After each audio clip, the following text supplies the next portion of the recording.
Good morning and welcome to Duncan Yip's Operation Nightfall. Hello everyone and welcome to Nighthu's big special tournament we're having here tonight.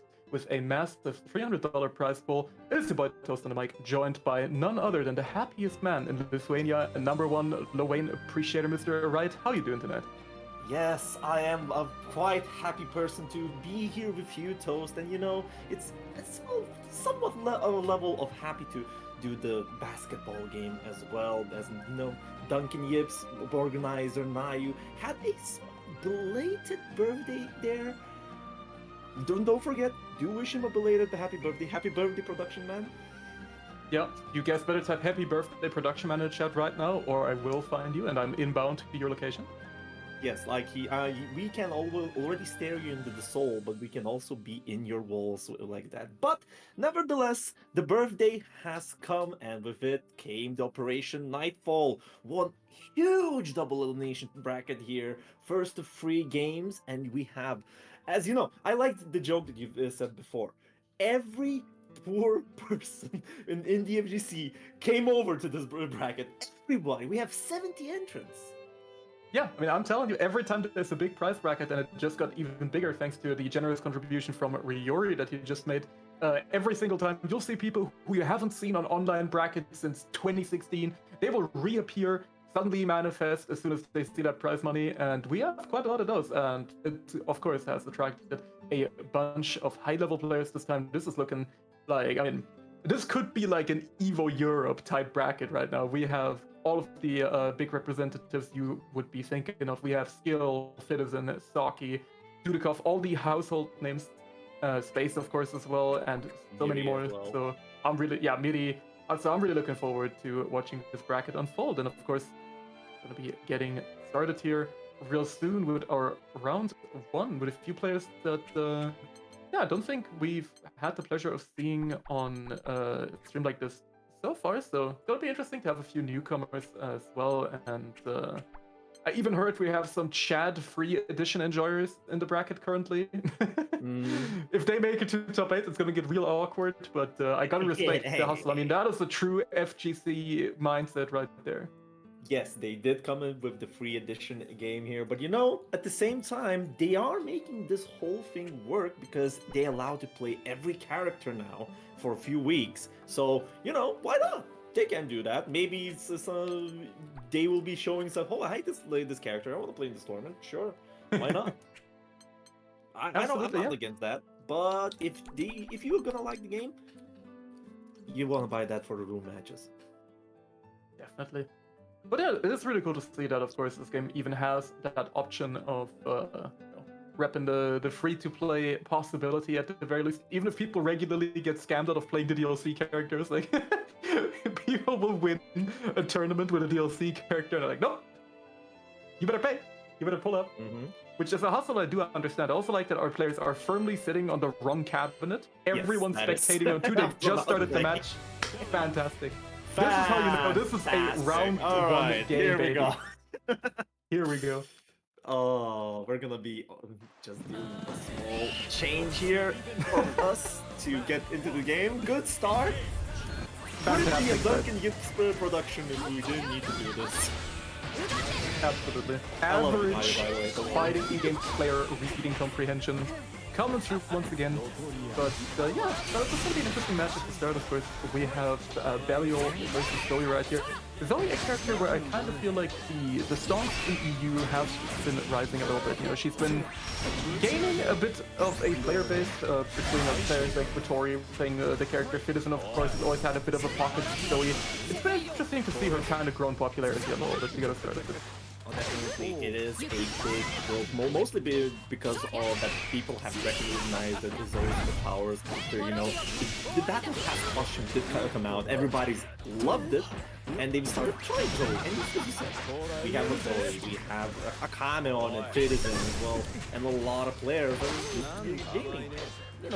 This probably is going to inspire more waves, but at the same time, we're still really seeing this first round ending with the air spinning slam from Mr. Grab, ending it up, and we've seen quite a few Ultimate Basagos there from Rice Noodles.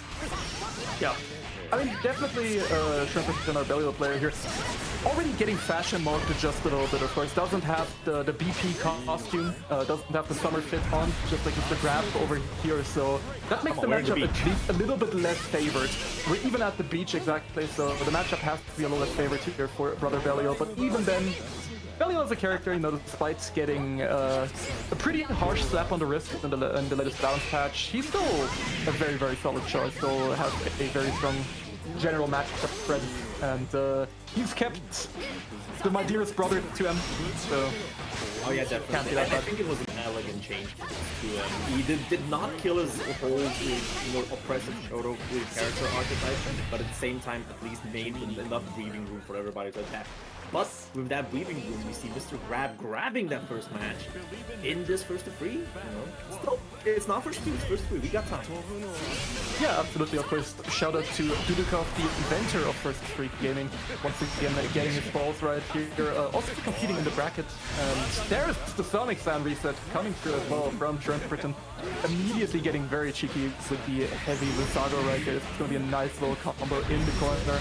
Not going to be able to kill here, even with the bravery pawn to go, but it's going to be very close. Once right throw is gonna leave it enough, and if you know that we've seen a lot of Asagos, my guess is we're gonna be seeing some cheeky Asago. Oh, a safe jump. Gonna get blocked there, and Mr. Grab loses the round against Rice Noodles, and Rice Noodles now is going to continue. Is this the momentum break for him? Because previous round looked very, very convincing for Mr. Grab, with a lot of ways around the neutral with the spinning sword slash. It's been working out, but now that last round, pretty good. Some of the command grab attempts from Tremperton here have been quite cheap. You know, maybe a Vasaraga player is hard with the Rodos. But Belial, you definitely got to be a little bit more selective with how you're going to be throwing out your command grab options. They are very, very punishable, but right now another aerial spinning splash here for Mr. Grab will be leading to the Zoe Batgal combos in the corner, reloading as well, getting that dragon meter up, and now things are looking pretty bleak. However, Ultimate Basago, the command grab that also acts as a parry, gonna let that air lightning to work out. Oh, the trade, wait, that's a trade combo? What? That's interaction and a half right here. This is going to be a real shift in momentum here for Shrimpert, and going to be able to cash out into the SPA once again. Not quite killing, but the situation here is going to be quite spooky. Belial does get some alright OP off of the situation with the hard knockdown, and yep, that's the reverse super baby. Did we press? Yeah, absolutely. Oh, try to be cheeky there with an empty grab, but you had the save jump. Mr. Grab said, nah, I'm just gonna throw us as VA. Hail Mary the way, and this worked out. Now we're gonna be seeing back to the neutral with the lots of 6 sages from Mr. Grab, and that will be our first one as well from our those armor. That armor is paying off. I would actually really like to see Tremperton here going for a bit more of a fireball game, because, you know, multi-hitting fireballs from Belial can absolutely, the multi-hitting follow-ups can be really good at dealing with opponents like this. However, the old 5 unit coming through and the ultimate Saga will be netting us a little bit of damage, of course. Currently on cooldown there, so not going to get the full damage, but this is a good opening here. Good opening as well. Did not decide to spend any of the resources. Catches the attempt to go for the DP, but the second one will connect Basago, not enough invincible to get it. And no. Just out of the corner with the Basago. Rice gonna take it over. 1-1. The grabber. 1-1. Also, me too, ZJ. Me too.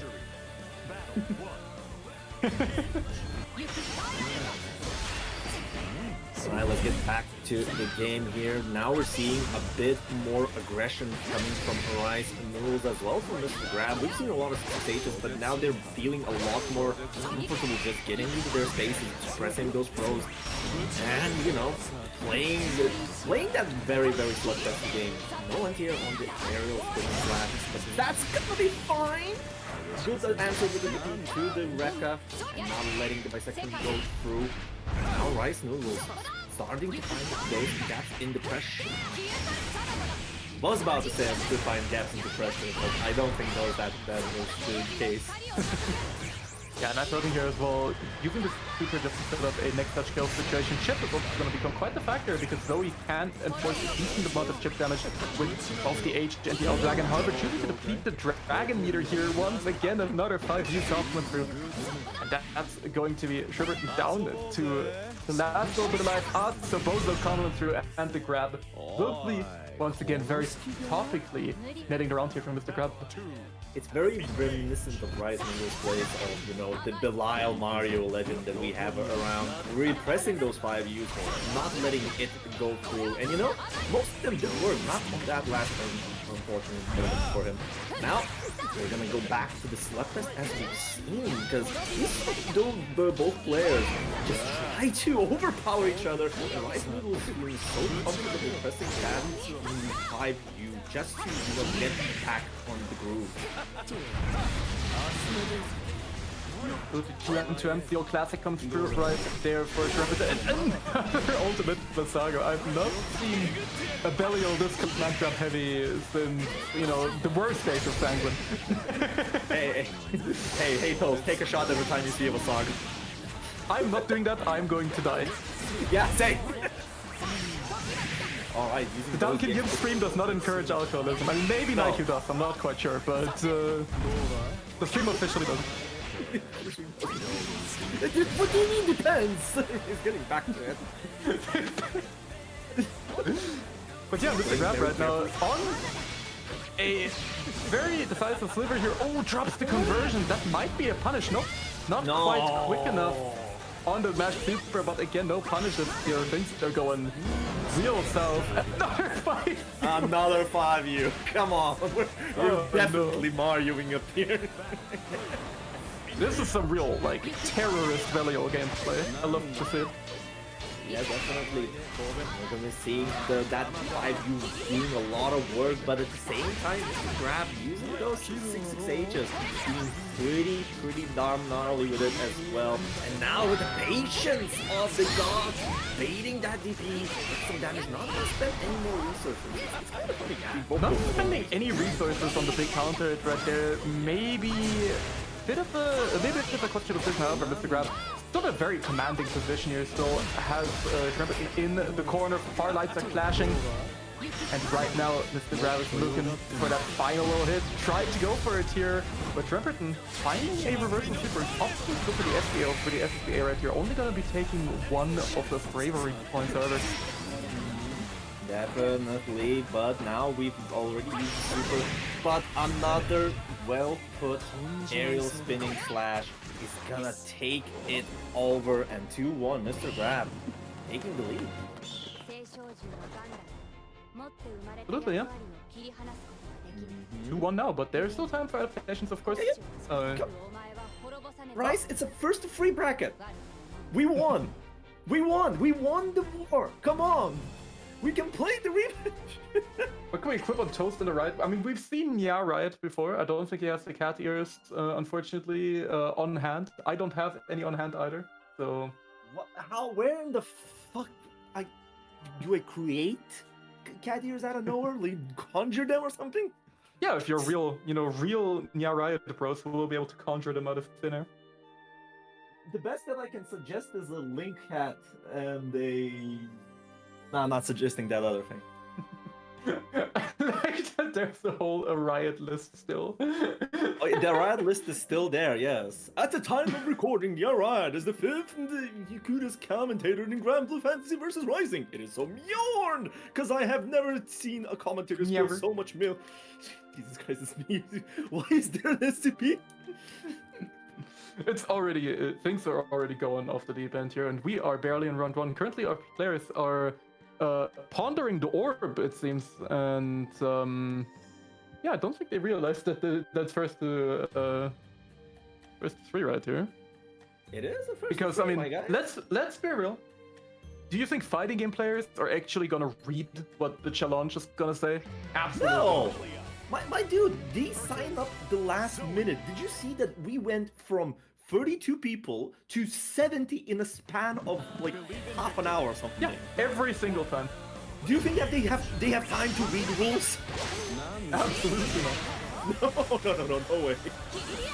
Alright, so let's get back into our game 4 here in the round with the advantage over Rice Noodles. And now they've taken their time, you know, trying to reassess the rule set for themselves. And maybe this state of chilling out, you know, icing each other, maybe will open up different playstyles from them. Right now, we're seeing Rice Noodles. Right now we're seeing the low overhead coming through. That is some auto combo overhead being thrown out real willy-nilly right together. A nice DP from Shripperton to put the momentum back in their favor. Yet another ultimate Versago because we have not seen enough of those just yet. Nope, we have not. Oh, should be punished. Oh, yes, and now a what, bro, Toast. Violence. It's just Violence. violence. Is it sure it's okay to show this on screen? Like you might get taken down by Twitch right here, DPing on your opponent's minus frames. Unfortunately, not the best idea, and that's going to be the grab. Putting yourself on set point, your overthreat Shripperton. Alright, so we're gonna see set point for Mr. Grab. Gonna just 668 through that Gosha. Come on, you did not get the reward, gonna get it from the set.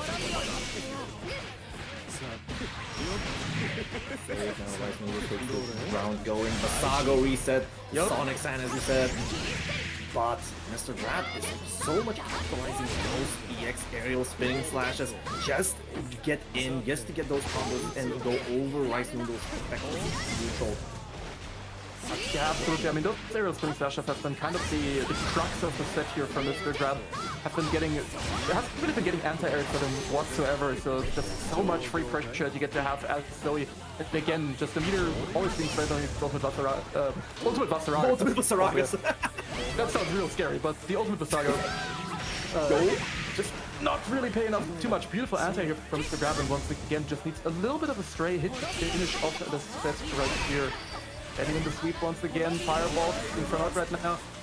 The 6-6H is coming through, and let's see who's going to sweep first. Oh, what a pickup! Haven't quite finished it though. Yes. Goes for the ultimate Fireball, just gonna Vasago through MVP. Again. Oh! I think he said there with the MVP, get some plus frames, but Mr. Grab said, none of that, I'm gonna just DP. DP time. What a way. What a way to finish the set right there. The ultimate crazy Vasago into the DP right there. But yeah, Mr. Grab gonna be moving on here to round 2. Yes, definitely round 2 it is. And we're gonna be going ourselves to next game, which is Flora Storm Clouds, I think.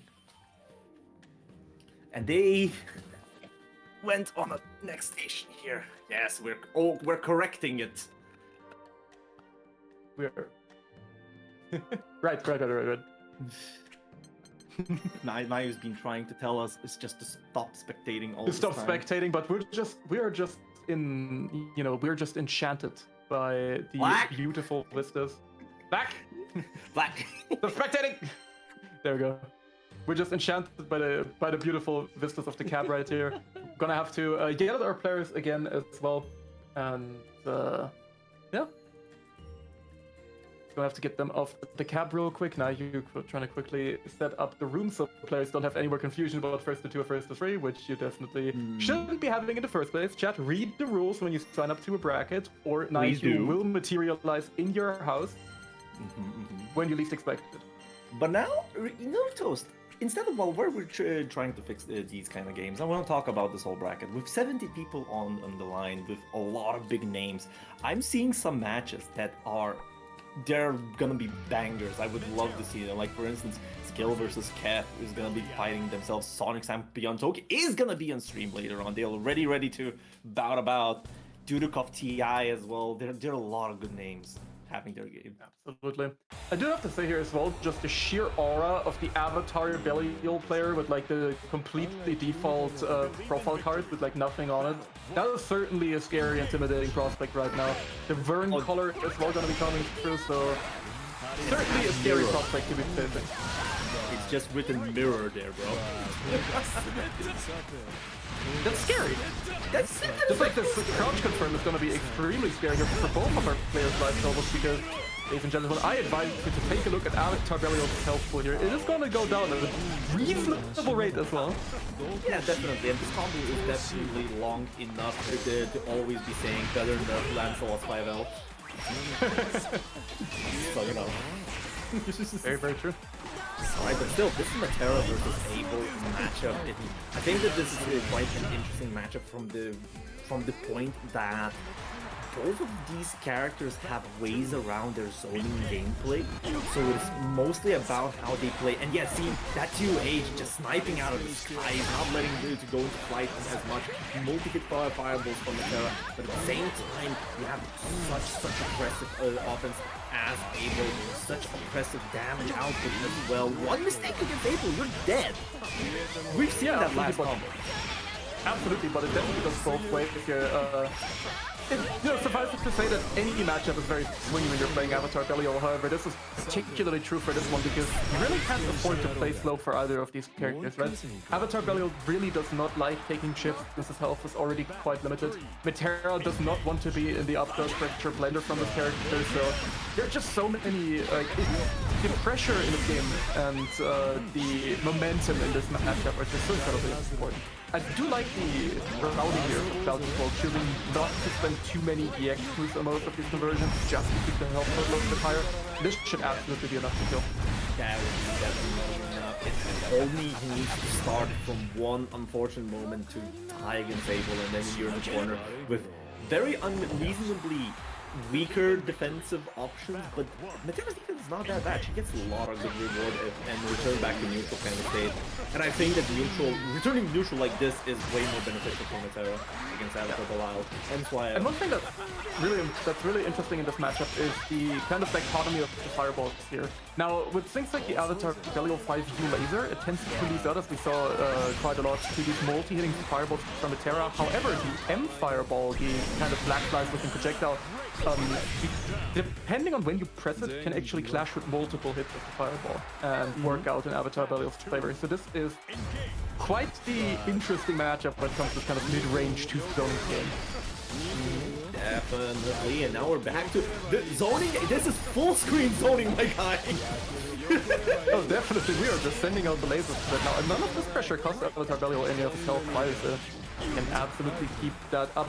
The flight mix is continuing. The 6-6 will be whiff punishing to M right there, and there's a huge conversion waiting to happen. This might actually go. We're just gonna be spending a lot of meter here, a lot of health. But that's it. Yep. The one thing that Avatar Belial is... There are two main rules when it comes to crouch mashing. You never crouch mash against Lancelot, you never crouch mash against Eustace, because they get combos out of them, and you never crouch mash against Abel because you die. And I'm pretty sure every Abel that has played this game to a certain degree, seriously, they know their conversion. Look at this. This is gonna kill. Absolutely gonna be close, but not quite. Oh, actually, never mind. I forgot that hit at the end. Yes, there's a hit at the end. Minimal scaling on those ultimate skills, and Avatar Belial having a 9-framer of an ultimate fireball capable of bringing it in these combos. It's just yeah, I lost my bullet kill point because I forgot the thing at the end. That's rough. I'm taking up Kate's mantle here with being bad at bullet kill. And now we're seeing some compression here from Clouds, absolutely doing massive damage from those offensive positions, and now just needing one ultimate blade, and it will be enough to put himself at set point. Yeah, I really like the use of the ultimate fireball right there. Just waiting for an opportunity, just waiting for Flora to try and set up a butterfly and just instantly get that full punch. That's another thing about having these really quick ultimate skills that you can just punish Matera for trying to set up her zoning game with. Really, really strong. Now just spending all manner of things, and look at that spring kill with the kill galore. Oh, almost connecting the Rekka, but it'll be not enough to they're gonna punish it. the throw attempt there, and Cloud takes the third game, advancing forward to round 2.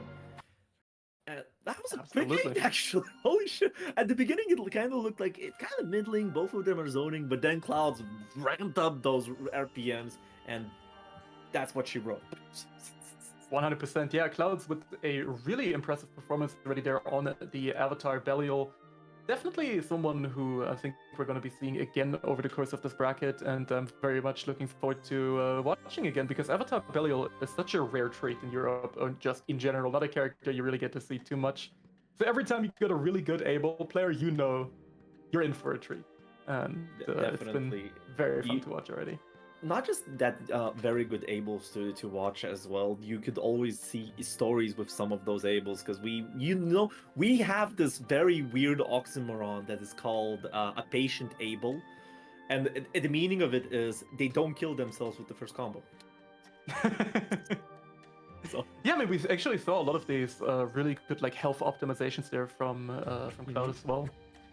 So. Yeah, gonna be interesting to see what we have coming up next year, because we're gonna be entering into our round 2 with a lot of incredible players here once again. I mean, if you guys want to take a look at the exclamation mark bracket in the chat real quick, we have so many known names here in Europe, and a bunch of dark horses from the looks of it as well here, considering the performance we just had from Cloud. So this is gonna be a great round, and we're gonna be keeping things rolling. Right here, right? Do you want to tell us about our next matchup we're gonna have on stream?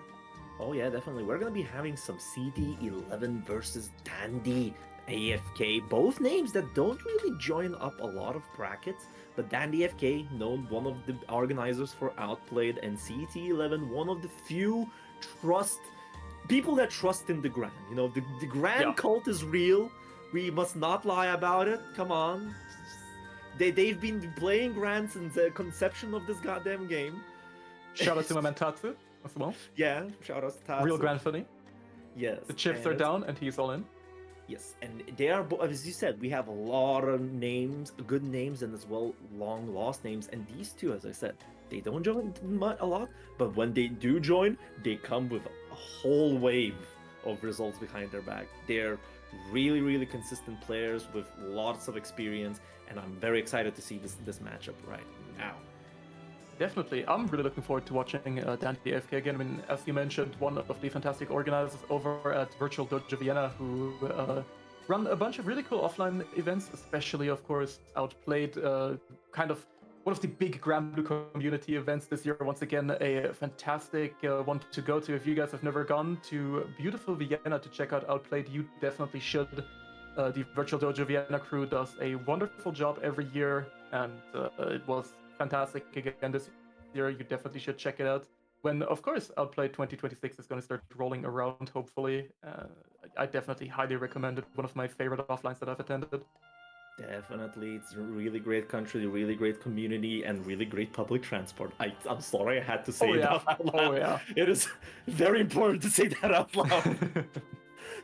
Yeah, especially compared to Germany. That this is a real warning. You guys should come to both Hessen Crash and the crossover for some good Grand Blue, but don't go via public transport. Definitely, but I'm seeing a surprise here right now, Toes. We do see CT11 with Grand, but Dandy is not on the Saraga. We're seeing some Vera action. Yeah, surprisingly wrapping the Vera this time, but so far already looking pretty comfortable getting things started here, rocking the Friday color, even though it's Saturday, that should get a banned immediately. And CT11 goes for a very cheeky left right mix up right there, doing the block button check immediately. Definitely. I'm gonna get that good 6XL on that crouch and just confirm in the far medium, take that maximum damage, charge up some power surge, and now, you know, it's not for Dandy, because when you're performing against Grand, you're dead. I mean, you're dead. Wait, what? No! I stopped that really kill. Okay, this is gonna be just through the fireball, not taking chip damage, taking the install as well, and B-Right install is a menace to play again because her reward just gets way bigger. This match is almost, I cursed it. I was about to say that this match was looking pretty damn even at that point. Both players more closer and moving away from that. I'm really liking the spacing already so far in this set from CT11. Just always kind of looking to be in a comfortable position. However, Dandy playing very, very aggressively, just charging them down. Gonna get the wall bounce here as well, setting up the heavy Lumi. Let's see if we're gonna get a light Yagami, especially a cheeky 5U, or if it's gonna be too violent knife counter conversion there on the boot, of course. That's a corner to corner. Yeah, that is definitely for the corner, but I'm more commending CT11 bravery to use M-Boot. One of more flexible options, and you only get that with your own counter hit, so he took that risk with Pettis. He wants that. He wants to get in. Absolutely. I can watch Chili there as well, but Dandy AFK not biting on any of the shenanigans. Keeps it simple, 6XL pressure, and gets the round on the board. I like the awareness on the counter of Power Light, knowing that you can go into 2U there and getting the full conversion. Now even the round count. Both of these players are showing really good understanding of their characters. And I was surprised because Danny was even a router player, but he's weird. I think Dandy's cooking up right now, and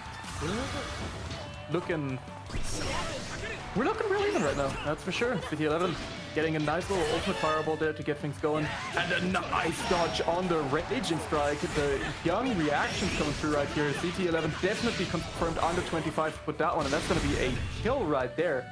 Adding him the first game. Kill. I'm kind of sad about that because the M-Boot was spaced just right to be not punishable by a 5 frame. It's like -4 to 3 or something like that. And Dandy thought that that was a punishable option and ready for the close light into Raging Strike. And I think CT11 has seen this so many times that he was ready. Yeah, that was a beautiful pickup there as well from the counter fireball. CT11 looking very, very aware right now, charging up the shotgun as well. But Dandy AFK not letting those fly for free. It's a nice little 6XL at the corner, however the shotgun is almost fully charged. There we go. It is. The Tatsu has been loaded. So you better be careful right now. Any hit could put your life into peril right now. Yeah, those were cheeky. Their install does not get punished for it. And now challenging on that Arcane shotgun will find its mark. And CT11 catching another round like that. Getting back to neutral, playing it safer and sound. CT11 starts to get more fireball heavy, I think. Nah, that's it. They're like, I was about to say that he was more using the fireball, but nah, he's in there. He's in booting. He's in 667. My man's still trying to be worthy of that life. Absolutely. Getting a nice little setup going in the corner here, so I get a little bit of charge on that 5U going, even though the next hit is absolutely going to kill already. Dandy AFK down to a singular bravery point, and Grand not exactly known for doing little damage. That's the one thing he's got going for him. Fireball gonna get the Lumi out, and Dandy trying to breathe out of the corner. Will be No, drop combo, but it's a reset. It's a reset. It's a reset. It's gap. Just get it. Yeah. No, little bit of extra mental damage on the board right there. CT11 takes yet another game, going up 2-0 now over Dandy AFK. Alright, Dandy deciding to lock in Vera for this set right now. And now we're gonna be looking in him to, playing around CT11's oppressive Grand. I don't know, I'm getting hit by a lot of CT11. My man's doing such weird timing that I'm looking from the side and I'm mesmerized and confused. It's working! Yeah, I mean, one thing that, as I already pointed out, I really like is both the spacing and the pressure from CT11. Just playing a very threatening but quite non-committal game a lot of the time, right? Like not really overextending into too many things. The ultimate brute just fully spaced out, not really punishable, just a basketball combo with CT11 on set point over Dandy AFK on the Vera. It's not punishable on spot dodge. Dandy spot dodge to hoping on blue, hoping for a fireball. Because that one you cannot space, it's gonna usually be punishable. It's kind of fortunate for Dandy, and now we're gonna be seeing set point for CT11. like these kind of little unfortunate things, Toast. I think both us as commentators and as players, you can see that CT11 is forcing these kind of options. God damn! What a pickup right there with the U-boot. To be able to set up a corner situation, and yep, that is absolutely going to be a CT11. Taking the set 3-0 over Dandy AFK in just a commanding fashion. And I mean, it's not like Dandy played the matchup poorly or anything, or Zvera wasn't looking ready yet. He was just, CT11 was just crawling, as I said, fully on top of it. It's like with that ultimate boot, CT11 has been used so many ultimate fireballs that it just kind of conditioned you to, you know, spot dodge on blue. The blue flash happens, you try to spot dodge, and he used that to the maximum degree. He used going full ham with the ultimate boot, which is generally a very punishable and risky thing to do for Gran, but he was confident that it will work. This is the CT11's game. He had this kind of game where, as you said, he's not committal, but when it mattered to be committal, oh boy. Oh boy, my man just ran over people. Gotta be done sometimes. But yeah, gonna be moving on to our next round. I believe we're already gonna be going into our round 3 over on the winner's side right here. And we have some real bangers going up. We got a battle of some real big names here. We of course have Sonic-san now rocking the Sandalphon, another character that's gonna play yet versus Pion Toki on the trademark Narmaya. Of course, Pion Toki, one of the dedicated Narmaya gamers in Europe, someone who's been putting in a lot of results with the character. And Sonic-san, of course, needs no introduction. One of the legends of EU Granblue from all the way back, even in the OG Granblue days. Definitely, and you know that Sonic-san, or if you read his name, Sonic-san, he is Sonic-san. He is one hell of a Shoto character player. Every Shoto character that he has picked, he has played to such a masterful degree. And in his Sandalphon is no joke as well. I played him in the Wanted yesterday, and he showed some class. At the same time, Pion Toki, as he's a dedicated Narmaya players, and that dedication is what makes this character work a lot. You need to know what you want to go for, what you want to convert into, how you want to play around stances. A lot of work, and Toki has put that ground work.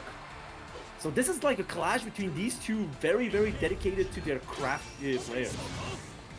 Absolutely, but you know, Riders, have you considered that he said that when there weren't 300 bones on the line, you feel me? You can quit the game, but can you quit the game for $300? I don't think so.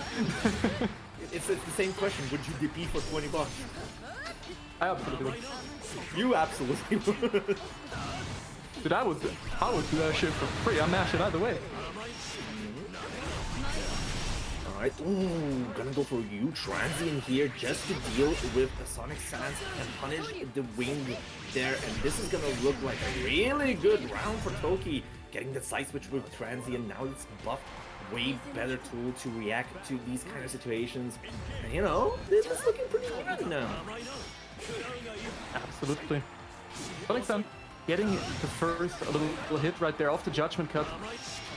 Going into the corner right here. And I definitely, even though I am always a little sad to see it, I respect the decision from Sonic-san to kind of play the, you know, the air in the Mac style of Sandalphon, not really using the elements of wings, but instead just kind of opting to go for the very solid and stable light form of Sandalphon. Oh yeah, definitely, but at the same time, we actually seen a lot of potentially like plays for him to go for it, because Pion Toki did not let the elements to go there. So Sonic-san does try to use, because 214 HU is quite an insane forward moving tool, I think. And Sonic-san knows it. He knows that he can abuse it, hence why he tries to get the element if he's able. The only issue is that Toki is very active. Like, see, he does get that element. Look at the jump scare kind of getting loaded up right now as well. Now this 214 HH is going to be incredibly scary. Like then choosing to go for the early Raging Strike, gonna get the conversion here into the hit grab, into the super as well, gets to keep his wings going and cash out into quite a lot of damage.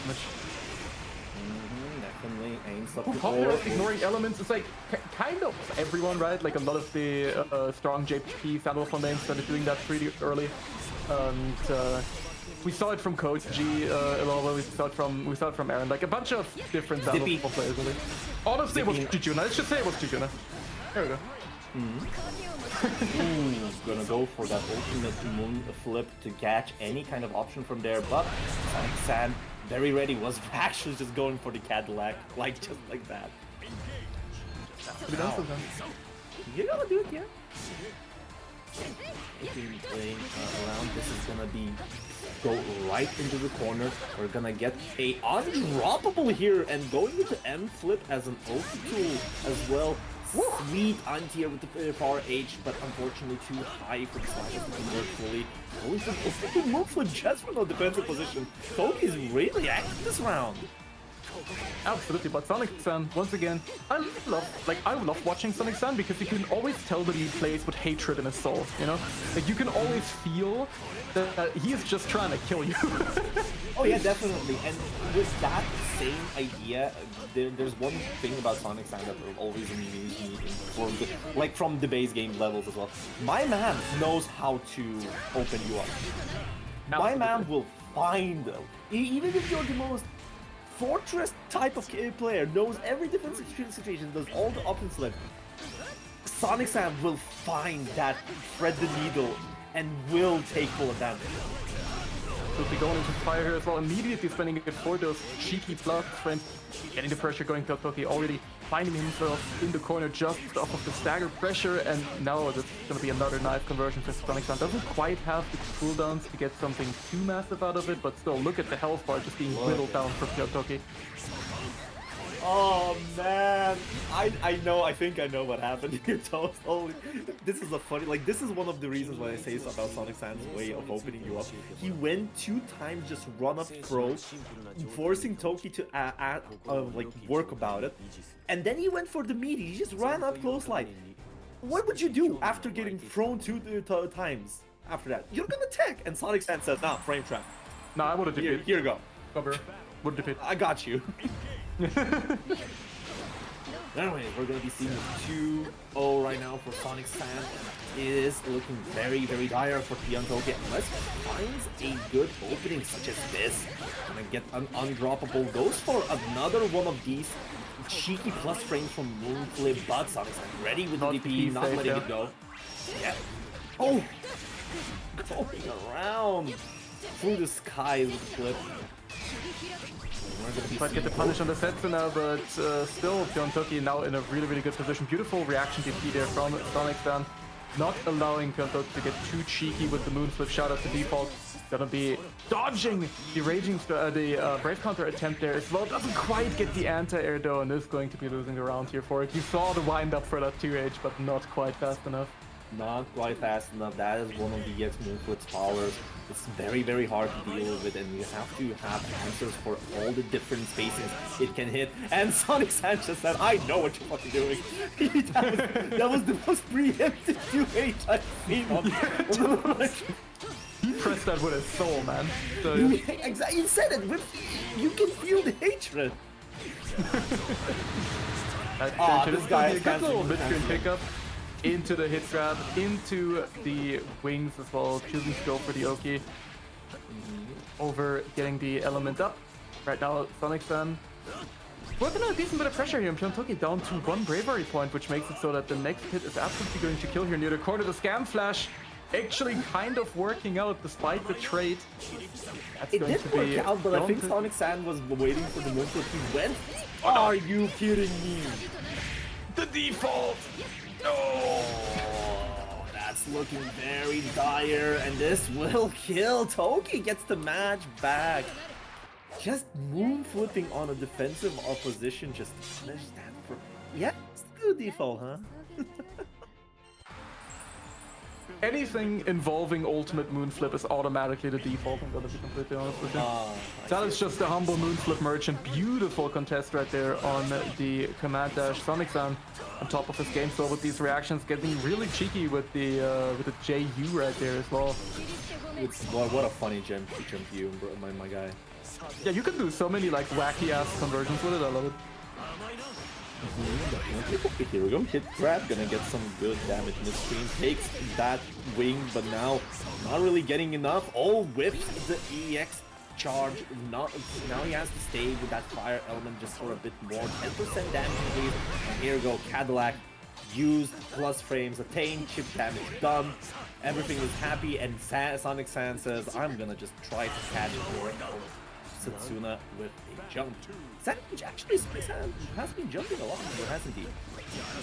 Yeah, but it's been working out pretty well for him because Hyuntoki so far has been representing quite a lot of Setsuna to not too much avail all of the time so far. Like Sonic has been really good about contesting those, linking into the ultimate fireball as well just to get that hard knockdown. The moonflip will get Hyuntoki out of the corner, but Sonic Sound is a sick RPS. Yes, 6 RPS, but this time the far 8 will find its mark, and it is gonna go into restand combo here. Tries to be reset it, but Sonic Sam was probably just pressing L button all this time during the combo, not winning any of that reset goal, and clips your toes with 2L. Catch a game free for himself. 3-1, advancing forward. Yeah, beautiful performance there from both players, and of course, again, these are two names that you're going to be used to seeing in European Granblue, and it's really fun to watch the Sonic Sound Sandalphon, which is not something that I've had the pleasure of experiencing yet. So I'm quite happy to get to watch that. And we have another banger coming up, actually, a wonderful German team kill that's going to be coming up between two goats of the German scene. We got Mr. Desalee, Lethal League Fundies Enjoyer, the Common Rat, who's going to be coming through and fighting Vogel, one of our, of course, fellow TO brothers working with us on the Hard Edge Weeklies. And definitely, Vogel has been most of a Belial player, you know, also akin to you, Belial brother out there. But lately, with those Belial changes, we've seen Vogel on that grid. Yeah. He's been playing It's sad because he's abandoning the brother, but at the same time, I understand that he has to play a top tier, which is also a very much like a Belial main thing to do. So if he had switched to anything but like a top 3 character, I think I would have judged him for it, but now I can't, you know? Definitely. But at least he's not me. He's picking the top tier, and he's been showing some class because did you see yesterday's one? He did play against Saki as well, a German team kill of its own. And it looked pretty tight. It was 7-5 for Saki, but Vogel showed that he has that Grimnir. Yeah, definitely. I mean, it's gonna be... I know for a fact, because we're actually flying there together, I know for a fact that we're gonna have Vogel at Headstomper as well, so that might be a character and a player to look out for in the offline bracket that we're gonna have coming up over in Malmö, Sweden. So, I still definitely don't miss that one. I'm waiting for Fusilero. My Fusilero is busy carrying Nance through the airport. Bro, no. Fusilero is in that corporate hell that he cannot even know if he's gonna be free for those weeks. And I'm like, bro, there's still rooms in the venue hotel, bro. please. But yes, let's get it going. We're not gonna see Grimnir. He's repping that brother Belial versus Metera. And it could be quite interesting. 5U is a potent tool against Metera, but at the same time, at certain spacings with slow fireballs, you can spell doom for Belial. So it is this kind of like tug of war of spacing of a matchup. And given that Belial has quite an insane damage output, any entry on that strike throw range can spell doom for Metera. Absolutely. I mean, this is a matchup that... Yeah, this is a matchup that's historically been miserable for Metera ever since this character released back in the Season 2 of the original Granblue Fantasy versus. Like, this is something that I still remember. Shout out to my man Majin, like him having to maul and suffer through back when we used to play that matchup. Bro, you released Belial was something different for Metera as well. Oh yeah, I mean that matchup was unplayable for everyone because the character was top 0. But ooh, L arrow counter hit, gonna get that conversion going. And this is looking Metera doing quite a decent amount of damage. Who said Metera is a low damage character? Well, no one who's not lying, I would very much hope, because Metera, I mean, one of the things that she really does have going for her is that she's one of the few characters where you have to worry about, like, you know, a genuine set play Oki going on, right? If you get caught out in the corner, those butterfly setups are, you know, tend to be real. Metera has a lot of really good safe jump pressure, and a lot of these kind of looping pressure situations in the corner will do a lot. And, you know, despite her questionable defensive options and her low health, that's something that's really, really strong about it.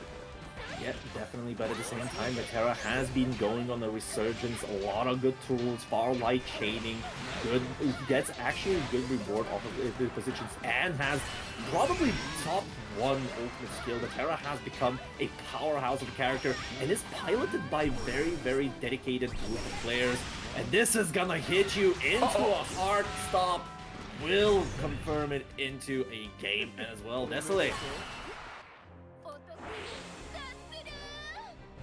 Oh, but yeah, as I said, Metera can be a powerhouse now, and it is piloted by very, very adept players. Desolate been playing Metera since release of this game, and did not even release in base game. My guy threw me out from Headstomp for top 16, didn't get me top 16 because of that.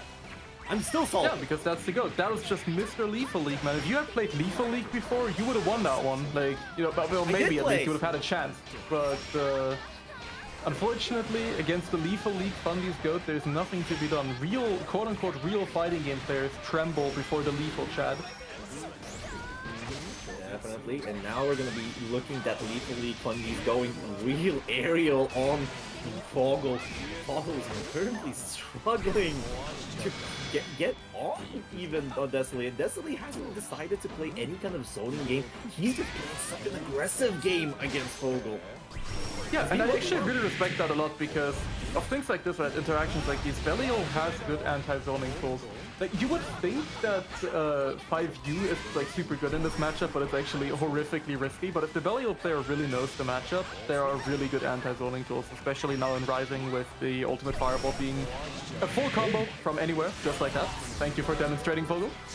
Yes, and this is kind of funny to see for me because Fogel used that ultimate Gosha at the right time or twice, because I think he has that pulse check on when Desolate wants to pull out that ultimate butterfly and absolutely obliterating any kind of semblance of neutral against Metera. Yeah, and this is the thing, right? Like, we even saw this earlier in the Cloud set with Avatar Belial's ultimate fireball, right? When Metera wants to try and set up, a lot of these characters have good tools to just close the distance for free if they have that 50 meters, right? So that's why you can really tell Desolate is just, you know, trying to play around that beautifully there. Choosing to go for the ultimate fireball, of course, as well. Really, really high priority option. Getting the punish on Fogel this time and getting another round on the board. It is kind of insane how loaded his ultimate low arrow. It is a multi-hit ultimate arrow that will win against every ultimate fireball in the game but itself, and at the same time it doesn't have the property of you cannot roll it. So Desolate has been using it very, very adept, but this time jumped on for just trying to play that fireball game, and Fogel stopping at nothing to get it going. He wants that match back, at least to get some breathing room. And look at that, MDP tries to get some plus frames, gonna get BBC out, and two times attempting to throw, misjudging that spacing, and just gets 2 M'd there. Fogel evening with 1 now. Yeah, I really like the patience there from Fogel. You could really tell that it was very, very deliberate that at the end of that round, when he had Desolate on just that last sliver of life, he didn't overextend. He instead just opted to back off, not even try to contest anything on fireball pressure. Just wait for the 50 meter when you can very comfortably just close out the game with the backup of the ultimate fireball, right? It's just really, really good awareness there from Fogel, not falling for the Corona handshake setup there either at the end. I'm just gonna say that was intentional. And again, definitely tried to zone, was immediately gonna pay the price for it. I really like the awareness and adaptation from Fogel, unless he just goes for the ultimate Masago just to be cheeky. And now a lazy VC gonna not work out for him, gonna get him opened up. You're in the corner with the butterflies. Jesus Christ, Desolate! That's evil! Look at him! Yeah, but No!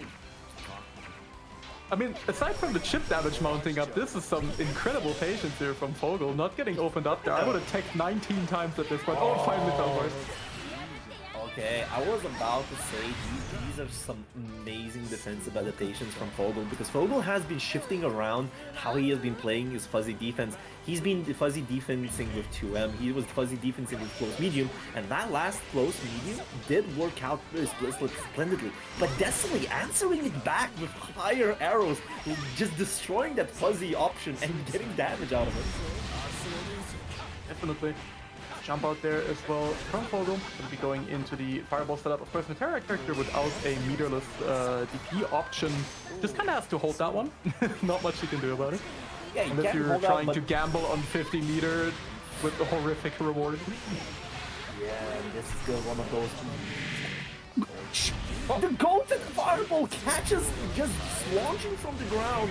Gets that side switch as well. Great awareness for the combo because it was an air starter of its own. And now we're looking at a very good position for Fogel. Fogel taking a lot of damage and keeping up the pressure, forcing those BP out of Desolate. But here we go, the far light of the gods. It's gonna be clipping your toes. It's a very, very good mash button, albeit a bit slower, but the fireball catching Fogel's approach. And with it, second game. Yeah, despite a lot of these interactions like seemingly going into Fogel's favor here, and a lot of these view fireballs working out really well, Desolate still managing to just eke out the brunt of these interactions at the end and just getting that second game. And this is of course a really good situation to be in, right? You have that lead over your opponent, you still have more time to adapt in case something goes wrong, but they can't afford any mistakes. Here we go. Desolate opting out more to play that because defense again, because it's been working so great against Desolate's approaches. Because Desolate himself decides to play very aggressively. Now we're seeing a bit of slowdown, and this guy has shown that he has got it. 2 H's to pop, not letting it go through, and the vid takes a good chunk of damage. Oh! One thing that I always like that this tomfoolery aside, one thing that I want to point out, I always really like the conversions from Fogel. He always goes the extra mile to go for these small optimizations on Belial, which I think are always very fun to watch. I'm more amazed about Desolate's play. Oh, that's wrong. But Desolate is a terrorist, I'm not even surprised. Bro. Okay, tries to go for the monkey flip, but unfortunately, he was smashing way too hard right there. He wanted to do like a far medium punish into U fireball side switch, but he was just like jorking it way too hard right walking forward and doing a quarter circle. Clueless that it's gonna become a DP. Yep. Alright, plus frames there from Gosha Pinwheel. Gonna get a counter hit BC. Desolate taking that chance and side switching away, but the health is already gone.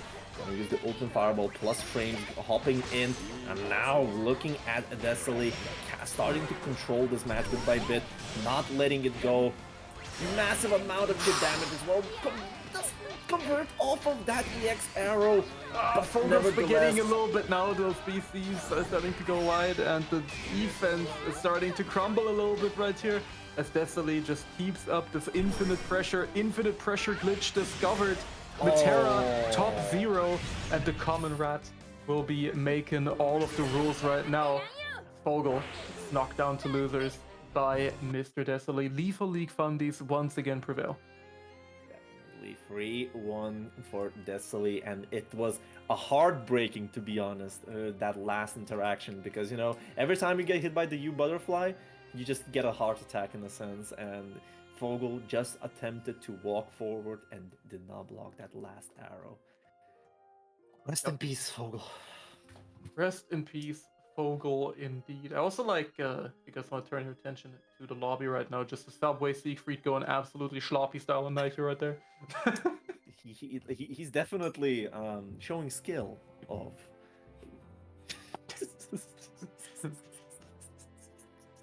What is he, some kind of skill? Breathe.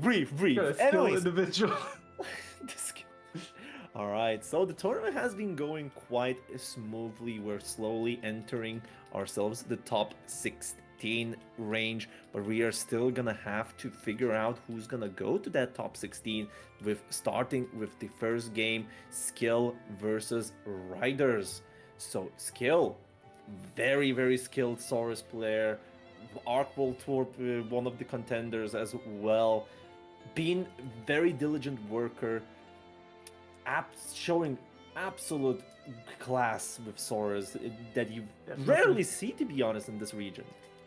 Yeah, definitely someone who's been repping the character. And I mean, I always say that Skill, whenever he plays Saurus, really embodies the character. You know, you can tell that he really feels the Saurus gameplay. He really, you know, he's really coming to his own with this character. You know, of course, he's someone who can perform incredibly well on a bunch of different characters. We've seen a bunch of Siegfried results. We've seen all manner of really high placements from him either way. But ever since he started like playing Saurus pretty much entirely in tournament, with a lot of the stuff that we've seen even at the Arc World Tour finals, I really feel like Skill has truly come into his own as a player, and it's just incredibly fun to watch.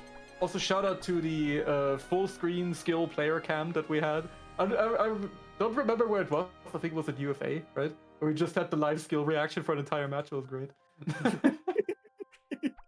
Yeah, that was great. But at the same time, as you said, Skill did find his way of playing, and he did get to the point where how can someone hardworking beat someone that is having fun? And Skill is the person that will play Saurus with a smile on his face, unless it's against Metera. Yeah, that's fair. But then again, I've never smiled when I've ever played against Metera, so that's fair. Yep. Alright, so let's get it going. It's gonna be Riders versus Skill. Actually, this is a French team kill. We have a German team kill, now it's a French team kill. Absolutely. I mean, Germany and France, both regions that are very, very strong in this game for Europe, I would say. You know, boasting some of the most prolific players, you know, with players like Saki and Citizen on the German side, and of course Sonic and Skill on the French side. And now Riders, of course, someone who I believe is if I'm not getting them mixed up, a really, really strong French-based player, like especially Multiplus. It's really cool to see the Subway Siegfried here coming for his Grandmaster as well, so definitely not just fucking around on the game.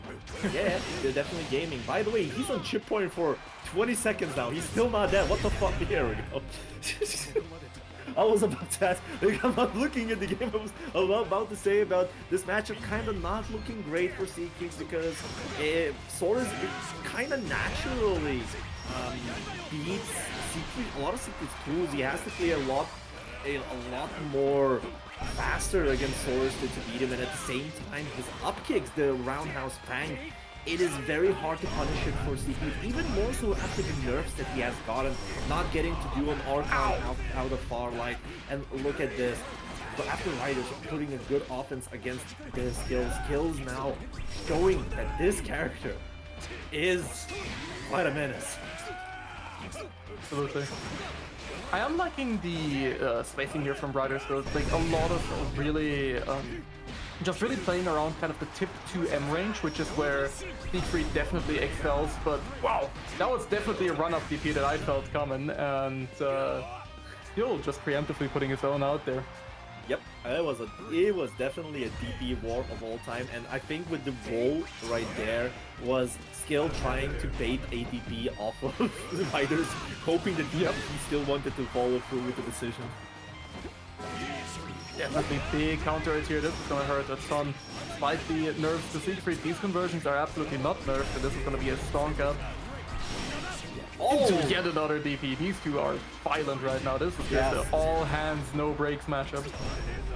Definitely, Riders now has that Dragon Blood going, but the Dragon Blood is not gonna work out much. Oh wait, no, that was a drop, unfortunately, for your boy Skill, and now he doesn't have really a lot of health. Getting naked though. Yep, goes for the Macho Ultimatum. We're gonna see some install action, plus frames not gonna be see the punch the stars, but every time, Toast. Bro, it's Grand Blue Fantasy versus Rising. You are supposed to turn blue. You gotta use your ultimate skills. Yes, you gotta turn blue. I mean, I was gonna say, I was gonna go on a whole bit about how like I would be scared to not have SBA meter anymore against install Saurus, but turns out I'm just stupid and Riders knows exactly what is cooking up, and yeah, the U Fireball finishes off the first game right here over Skill. Yeah, but Skill not really losing his head. Gonna go right into that SBA, getting some good damage going. Now, looking pretty dire there for Riders. And no. This DP this time is not gonna work out. Skill with patience. Gonna clean it up pretty quickly, getting that round back after the, you know, unfortunate backdash getting caught by Tilted.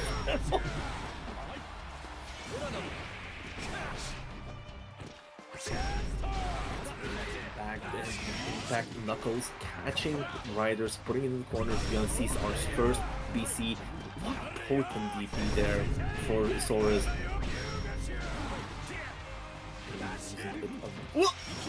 Did he just try to flex? Mention?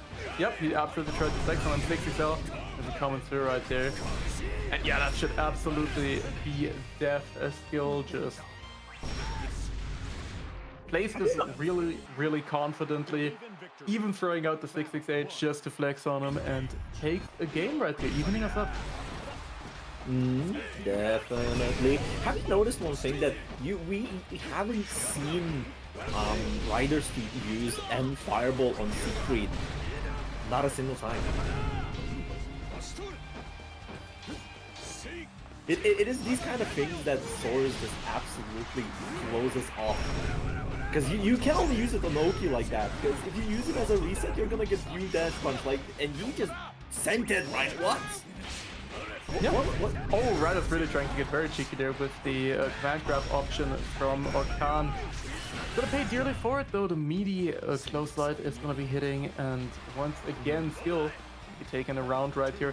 Feels like Skill has kind of really gotten a feel for the pace of this matchup.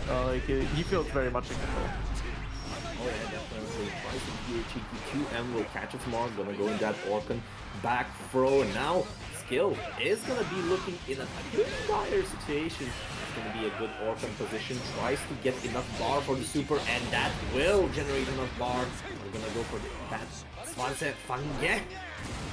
And with it, Fangye! And the 2M. The beautiful 2M, yeah. So once again, I mean, as I was pointing out before, just kind of the tip 2M range is a range where Siegfried can play this matchup quite well. Of course, as we were talking about previously, Saurus does have some really good tools to kind of contest spaces that Siegfried usually wants to be at. However, there's just this one peculiar little peak 2M range spot where Saurus can't really counter poke you without using meter, and Riders makes really good use of that. Bro, that combo's still going! What a pickup! What a pickup! Holy shit! I was like looking, when is he gonna fall on the ground? Never, bro. Never. You can just make up combos. It's not illegal. It's not illegal, yeah.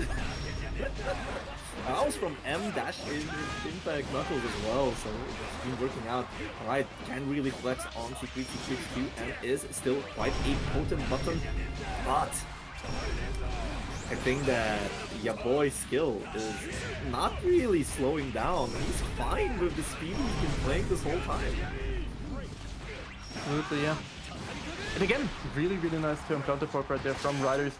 Gonna be not quite getting the meaty close light there, however, still gonna be able to get a little bit of pressure going. Another BC coming out from Skill right here, and chip damage is gonna become a factor quite soon. So Riders gonna have to be incredibly careful here. Sora is really good at just putting on that final bit of chip. The 2M is gonna stuff out the approach right there. Skill now finding himself on set point. Yes, definitely, and now it's on Riders to figure out a way. Ah, dash! The Impact Knuckles working. Oh, I haven't seen a Corona shake. This is the first one in this tournament. But nevertheless, both players still keeping up the pace. Gonna use that PC aggressively, catches the U-dash punch there, used at the wrong timing. And now Riders doubling it up on the Dragon Blood. Any hit is gonna do a massive amount of damage. That's 20%, but on the nerves! The The nerves, bro. Siegfried bottom fucking -20, as you can see right there. Oh no. He's really been And sent to the subway dimension with that one. The run-up super though is gonna get it. The citizen, the Cocodrillo, gonna be coming through. Cocodrillo, This is yes. a ton of damage. Ow! a ton of damage. That was still with the 2 Dragon Plus. And just goes for the TKW. Gets that comeback.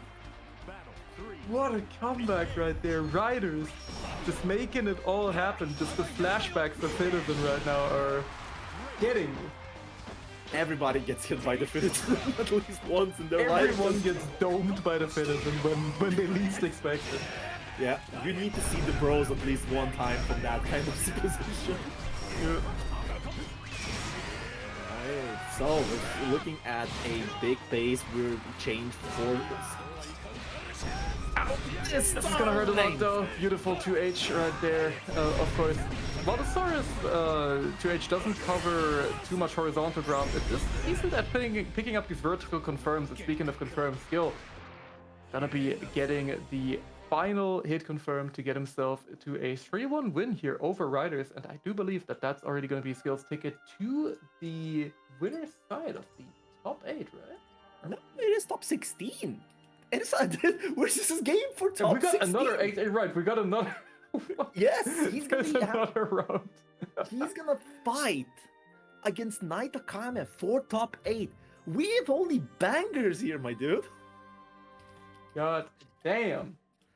But Yeah, speaking of only bangers, it looks like we're gonna have another really cool match here coming up. We have Miri, of course, one of the top seeds, one of Europe's finest here, repping the useless versus Frederica Byrne, not someone who I've seen so far. So I haven't seen Frederica Byrne that much myself as well. This is an unknown name and absolutely going for the bracket.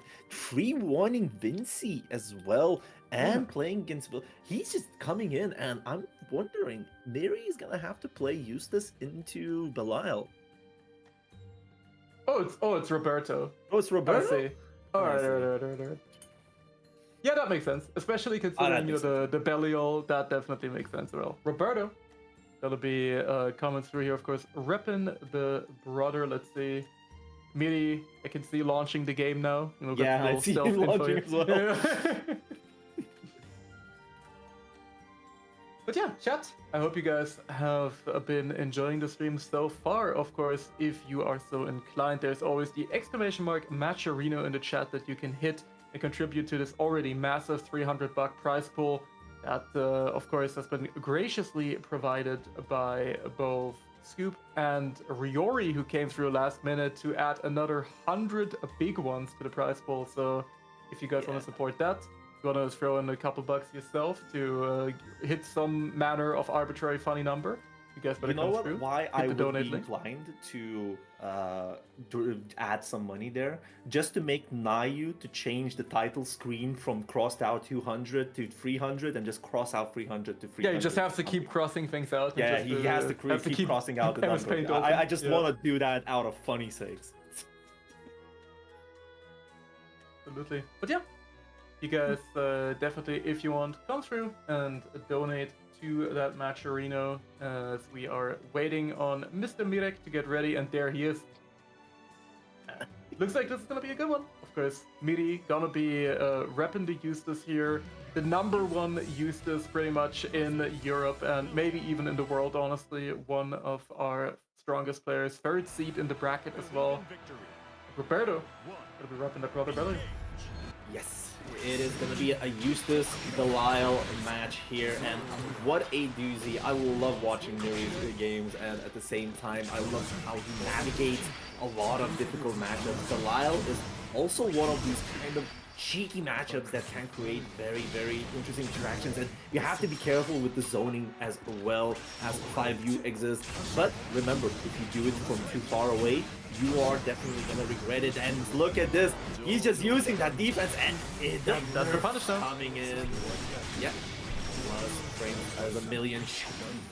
Toast, did you see how much that chipped? That whole sequence? You can have a little chip as a treat. Come on. Dude, that's like hit by a truck. My God.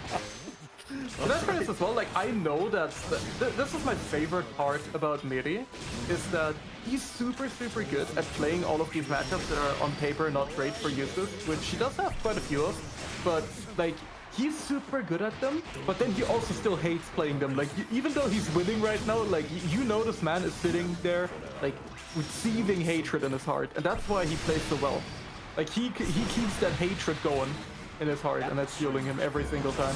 Even though he's so good at these matchups, he's laughed everything out. Yeah, and Toast, I know that you have the kinship with him as well, because, you know, you are first and foremost a lover, but at the same time you're a fellow hater as well, and you know what he's feeling there. And you know, 100%. This guy is currently playing that good chip damage game at the neutral. It doesn't really matter that he's in the corner. He can now get flipped on, but challenging after the ultimate Asmodi is there with the fuzzy Farlight, getting that counter hit conversion and getting the first game.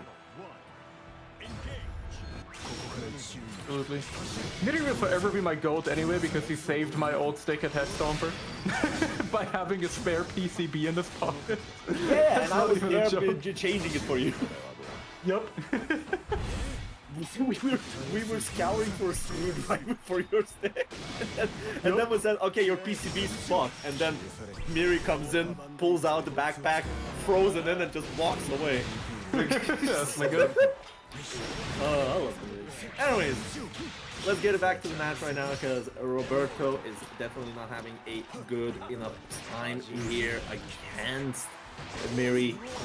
Loads of damage, loads of chip points, and now he's trying to navigate around it, and the navigation is not working out as intended. Gonna get anti-air there with the 2H into Raging Strike, keeping it tight. Now Miri still showing big blast and power. Yeah, 100%.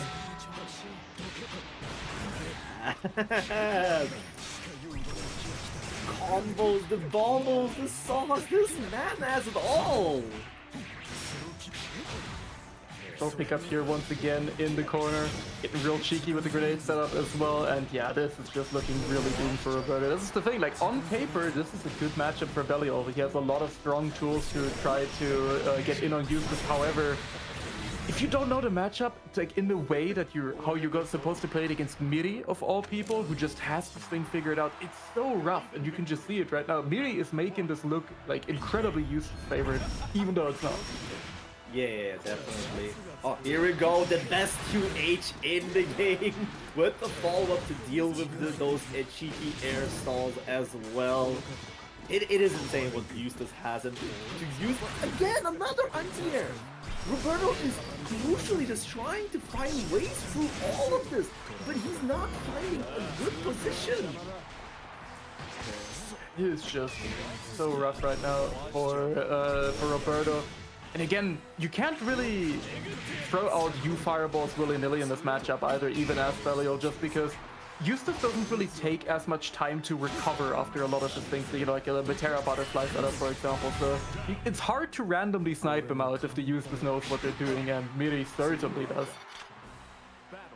Definitely, and I'm still quite amazed. All of those jumps, all of them, just caught on here.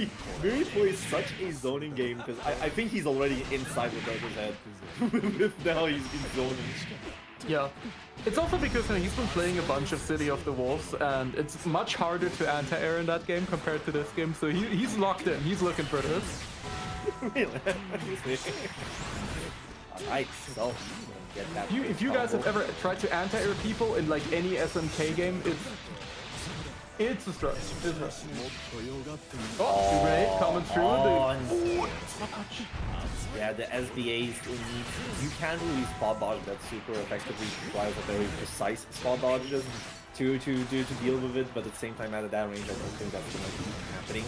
But at the same time, 0 BP on Miri. He can die from any one clip, but at the same time, he's set point, keeping it tight with that zoning. KFRH.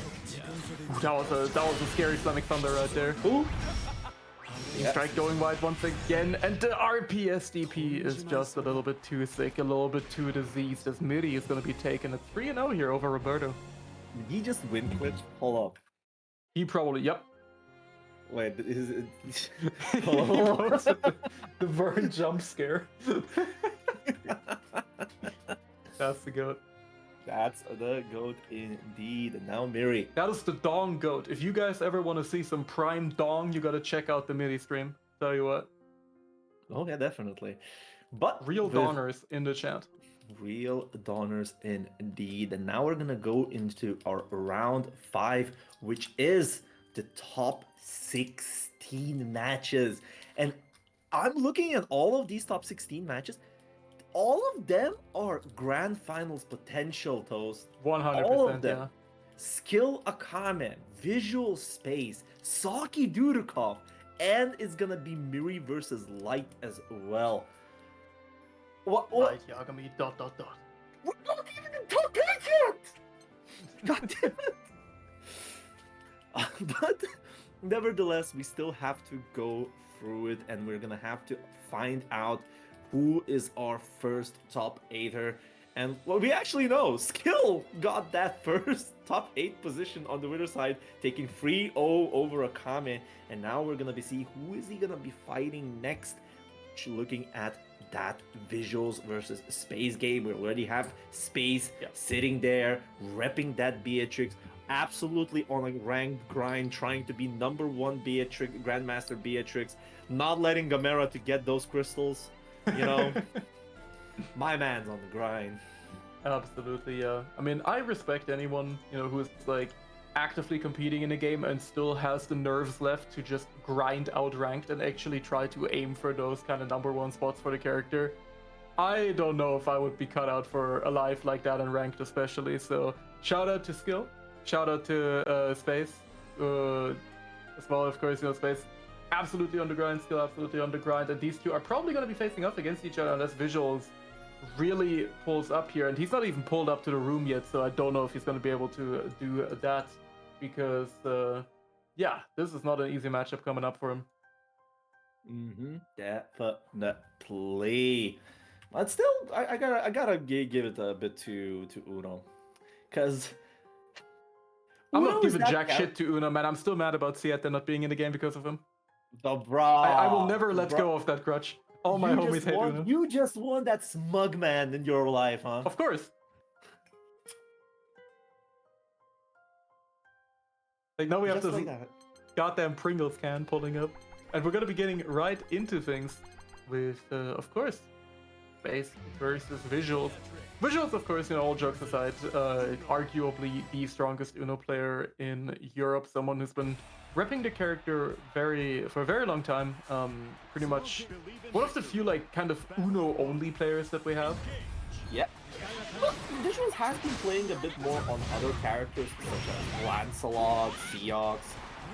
He has been experimenting a bit more, but yeah, if you have to think who plays Uno exclusively, it would be Visuals, and I think he manages to make Uno look very, very threatening. This man is a plus frames machine, and now with the addition of 6XL, he's now capable of using those plus frames. And Visuals, very, very consistent on all of those conversions of it as well. But Space is a different kind of beast, I think. Look at him though, he's very patiently, with precision engineering, opens up the Visuals here in the corner and gets that first round. I mean, Visuals is certainly also genuinely one of the players I've encountered. One of the players. I've encountered online. Holy, you are. Looking at that 2H spot dodge, that is a very cheeky change, and you cannot do spot dodges on those helicopters. Trying to be cheeky with it, misses the confirm of the helicopter, but it's okay. We're gonna go into mid's machine. Mid! Oh, okay, we're gonna go into he's out. Mid install, baby, let's go. We're gonna be toughing out some mids. Let's count the mids right here. There's no mids so far. One. Mid. One entire mid. Mid. Two more mids. Not a mid. Yeah, come on. I dare say we may even do a throw. Mid. Sometimes a mid.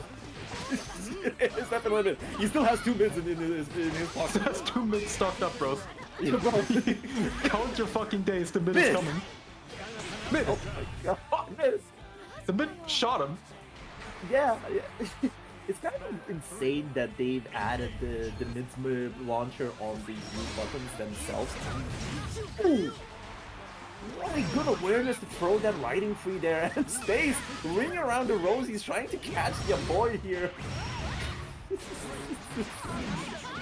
Space is just running. He has target acquired. He just wants him dead. That's how you play Beatrix. Like you gotta be hunting people down for scores. Like Beatrix is a character that you don't play unless you got like you hold some real like hatred in your heart. There we go. More mids have been acquired. Mids. Let's watch out for some mids. Oh, no Fuzzy mids. mash See ya. and we're toast. Do you like organic things? Yeah, I do like organic comebacks, and I also do like that, you know, the main weakness, of course, as we know from the geniuses over on early Dustleaf, that Beatrix, she does need a little bit of help from the opponent just to reach her full potential. Otherwise, things are just not looking that bright for her, you know? Yeah, definitely. She definitely has some struggle doesn't. Yeah, however, visuals, you know, in that last round, gracefully helping Space out to reach his full potential, and immediately the clock conversion took that one. Now Space, of course, getting even more corner pressure going, and Beatrix is a character where no matter what range you're at, your life is always in mortal peril. Did you see that like max range far heavy into just death? Yeah, you're just getting carried to the next postal code, and that is corner here from any kind of convert with Beatrix. And it definitely hurts.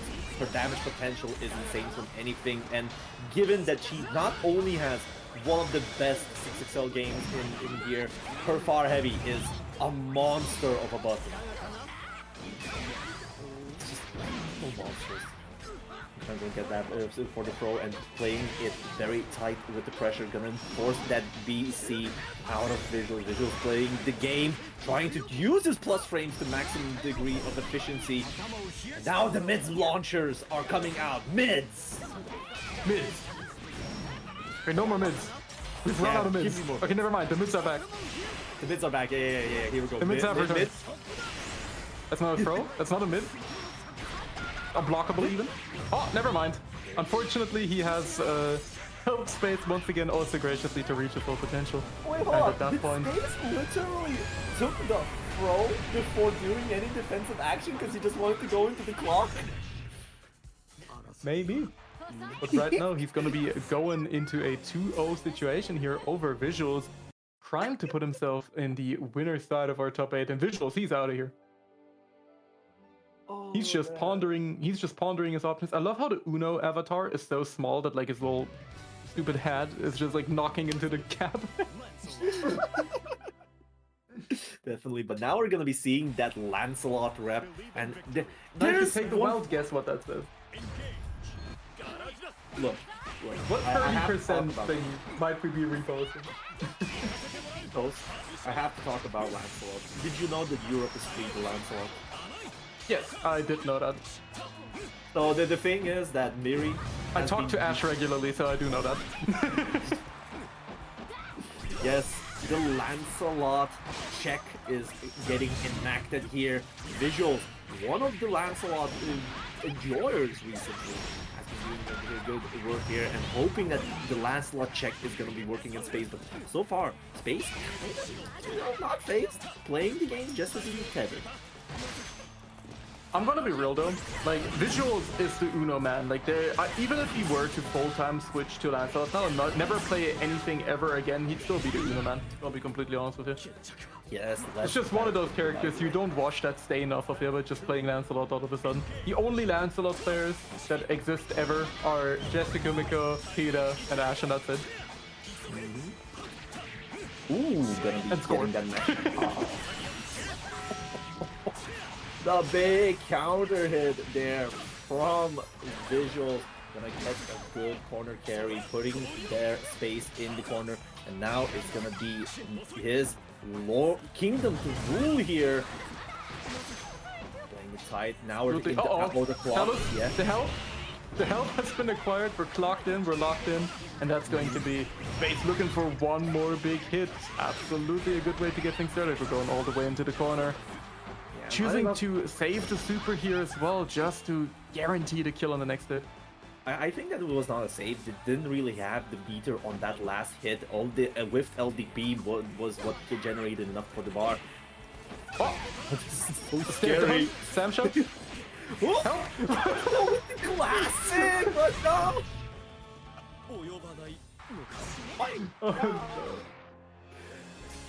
And with that, Space gonna take the free O here. Yeah, you just don't JU Spaceman. Like, I'm gonna be honest, the guy has played against Jesse so many times that I do not believe that you can jump scare him like that. But in any case, we're gonna be going to yet another final banger, I believe, before we head towards our top 8. All right, I think this is our last little rodeo here together as we go into another kind of grand finals potential set between Saki versus Dudikov, the inventor of First 3. Yes, definitely. It is quite a rodeo. And you know what's the funnier part? These two players, they've been playing casuals before this whole tournament. Is this going to be the crucial mistake? Layer 19, yeah. They're both going to be locked in. They're both going to have the legally distinct Yomi ready. And I mean, this is going to be interesting. We, of course, have the Duda Rat here locked in to get us started. The Metera pick from Dudikov. We've seen the Seox pick kind of routinely not work out that well into the Saki Catalina. Definitely a matchup that Saki tends to be very, very good at. So I do like the choice to just kind of go with the Metera to get us started here. Yes, Dudikov, being one of the original Metera players, had to learn the matchup that is Seox and became a cat boy player from then on. And you know what? After just some while, he decided to return back to the glory, and his Metera is a menace when it comes to this. But Saki, one of our GOATs of Europe,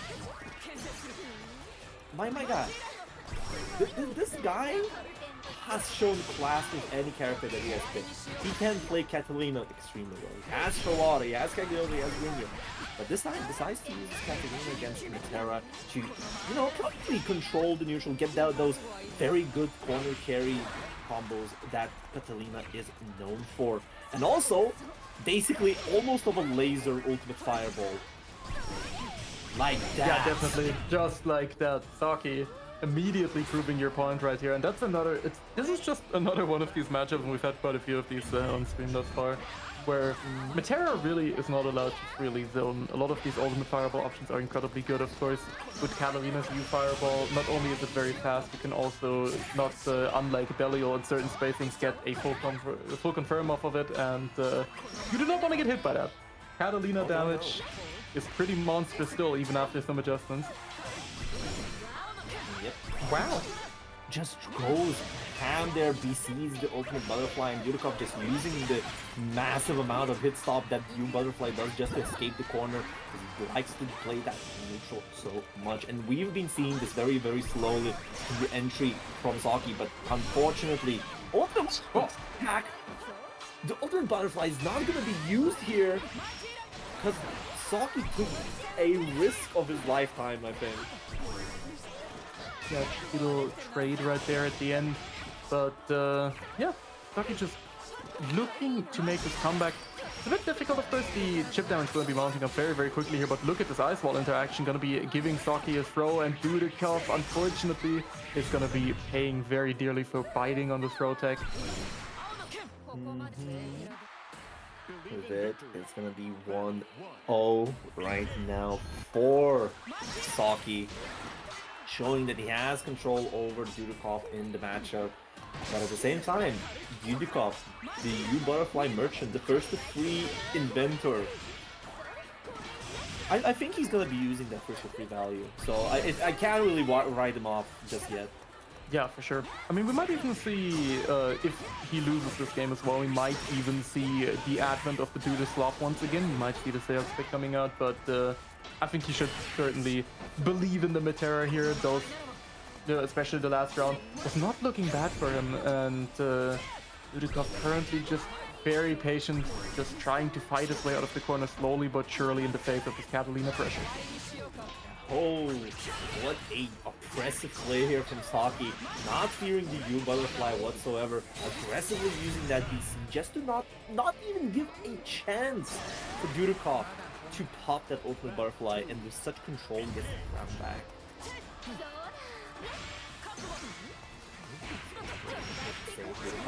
Now, instead of playing more neutral, he's starting to play more aggressive, more forward, say, taking Metera.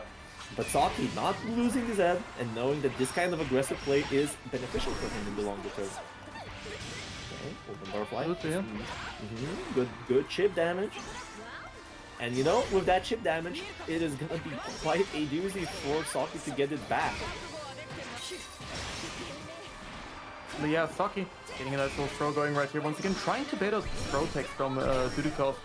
Paid a lot of dividends for him in the last round, but now Dudikov staying more patient, just trying to go for a cheeky empty jump low right there, setting up the U butterfly. I mean, as we said, the U butterfly merchant right here, and all of these BCs are just being so aggressive by Saki, just getting punished for these defensive reads, and Mr. First to Free will be taken around on the board right here. Definitely. And you really should, like, it's so apparent how Dudikov just switched gears. Instead of playing that zone game that we've seen on the first match, he knows that the more he lets Saki to, you know, control this kind of game with the ultimate fireball, he's just gonna get shimmy!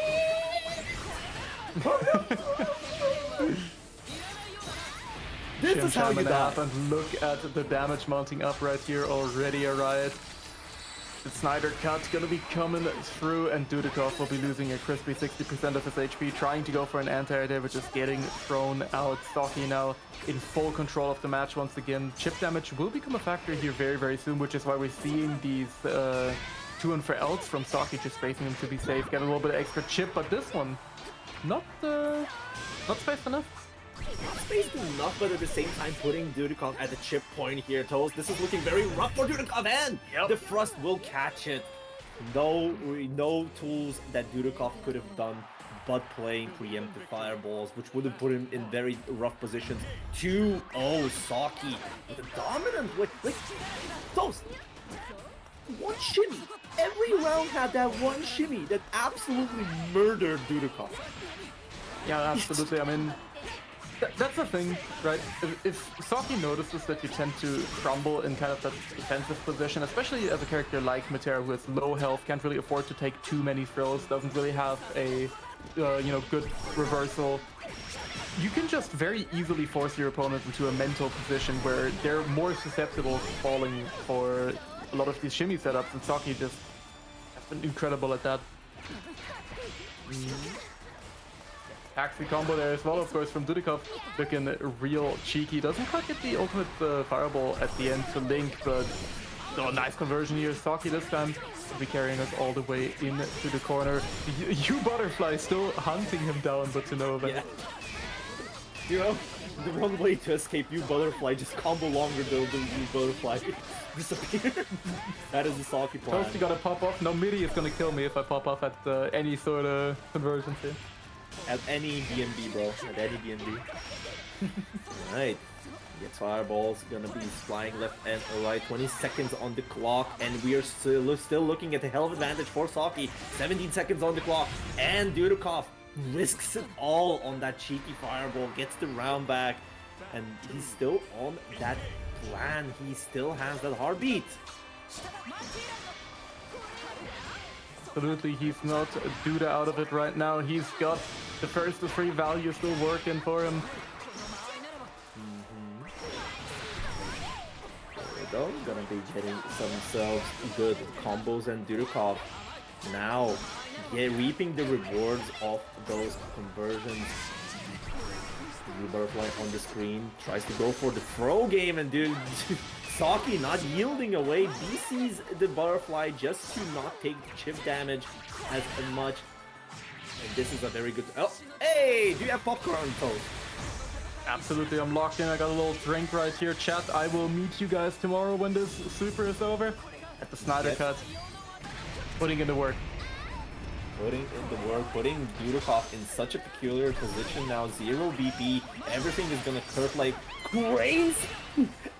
This match is Dudikoff mashing after, like, he just resetted himself. That did not combo, he just tried to mash out of hit stop. Honestly, same. I respect that. Oh, Gotta be doing that type of situation, but right now Saki is working, of course, on that set point. Doesn't have the spacing for an anti-air here, but look at that, just staring him down. Dudikoff opting to go for the backdash U arrow. I mean, again, we discussed earlier, U arrow is such an incredible tool here for Metera, as it once again will lead to a full conversion here for Dudikoff. Saki now actually only one hit away from death, as Dudikoff might be taking a game here. Definitely might be taking, but we've seen Saki taking such insane comebacks from him. And remember, he's just one shimmy away from death. Yup. Just He one shimmy away. And absolutely is. Dudikoff's very active right now on those DCs. I see. That scared the shit out of me. That almost happened. Oh my god. Oh, no, oh no! Yeah. Oh no. Oh no, he drops it. Whoa. Okay. He was so dead, but Saki fumbled to cancel into Fireball. Oh no. Chicken Saki. Oh man. Oh, That is 2-1. not a good way to go. Well, I mean, at least he still has he still has a little bit of leeway here. Of course, we are once again playing first to 3, so there's a little bit of game left to be played, and Saki still has time to recover from that one. Definitely. What? Toast, what a tournament. Just remember, this is a top 16 match. Yeah, I mean, Catalina, once again, a famous person once said that Zelda, not the greatest character when you drop all of your combos. So same applies to Catalina, evidently. And Saki, We saw some Just bottom pay in tier the action price. here. absolutely. Alright, so let's get it going. 2-1. Gonna be looking another Catalina versus Metera. Not switching any of the characters. Again, Dudikoff is locking in Metera throughout this whole set as well.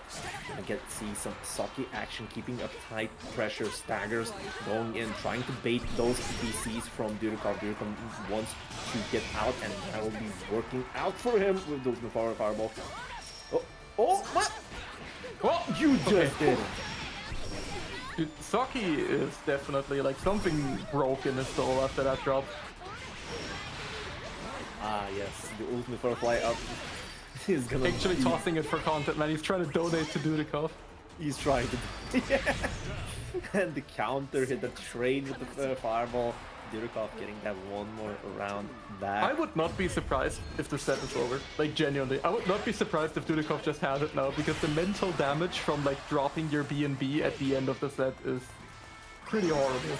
It is pretty horrible, but at the same time, this is Saki that we're talking about. My man has been in more high stakes and more rough positions to play this game, and he has the potential to keep it tight. And with that tight, opening up Dudikoff for a good chunk of damage. Look at that. Absolutely, yeah. Going right here.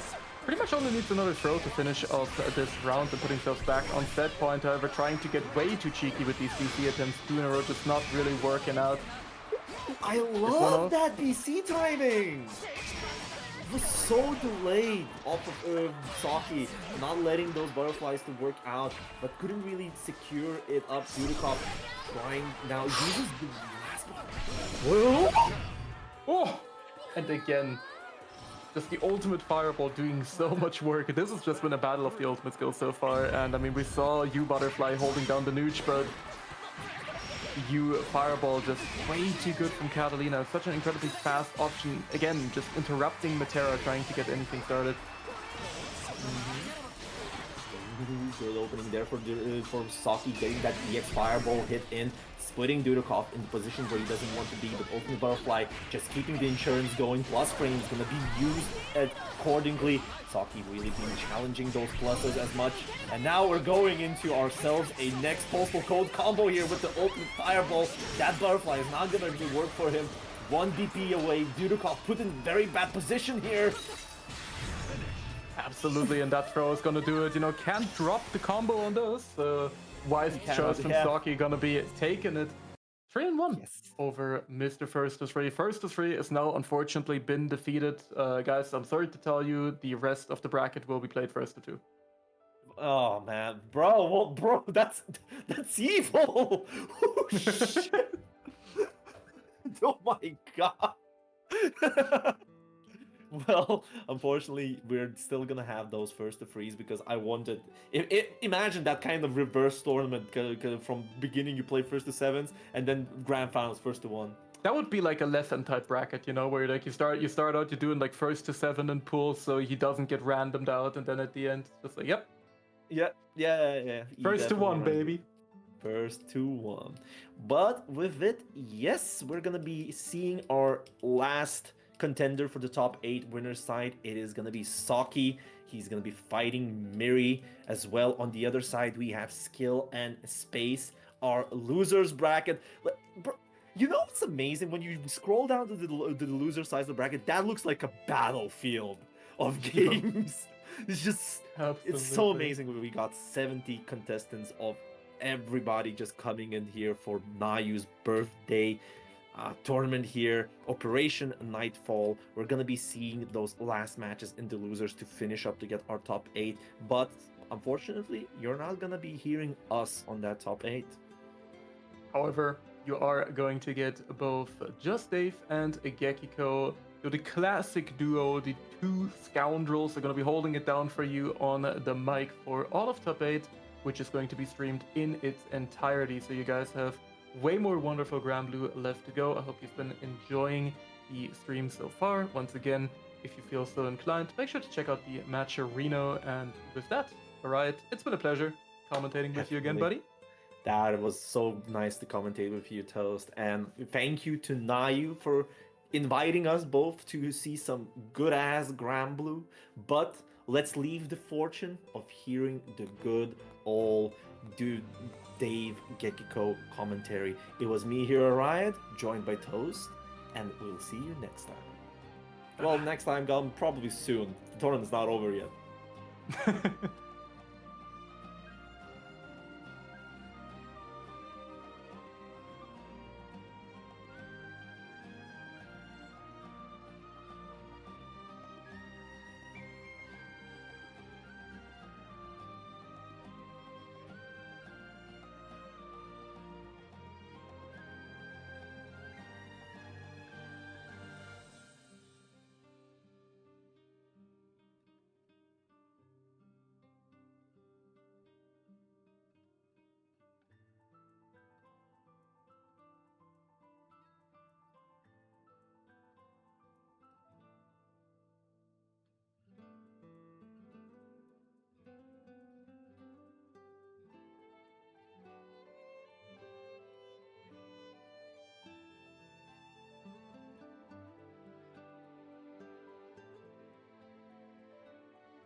And we are back with the top 8 for Operation Nightfall. It's your boy, just Dave, here with Riot. How you doing, bud?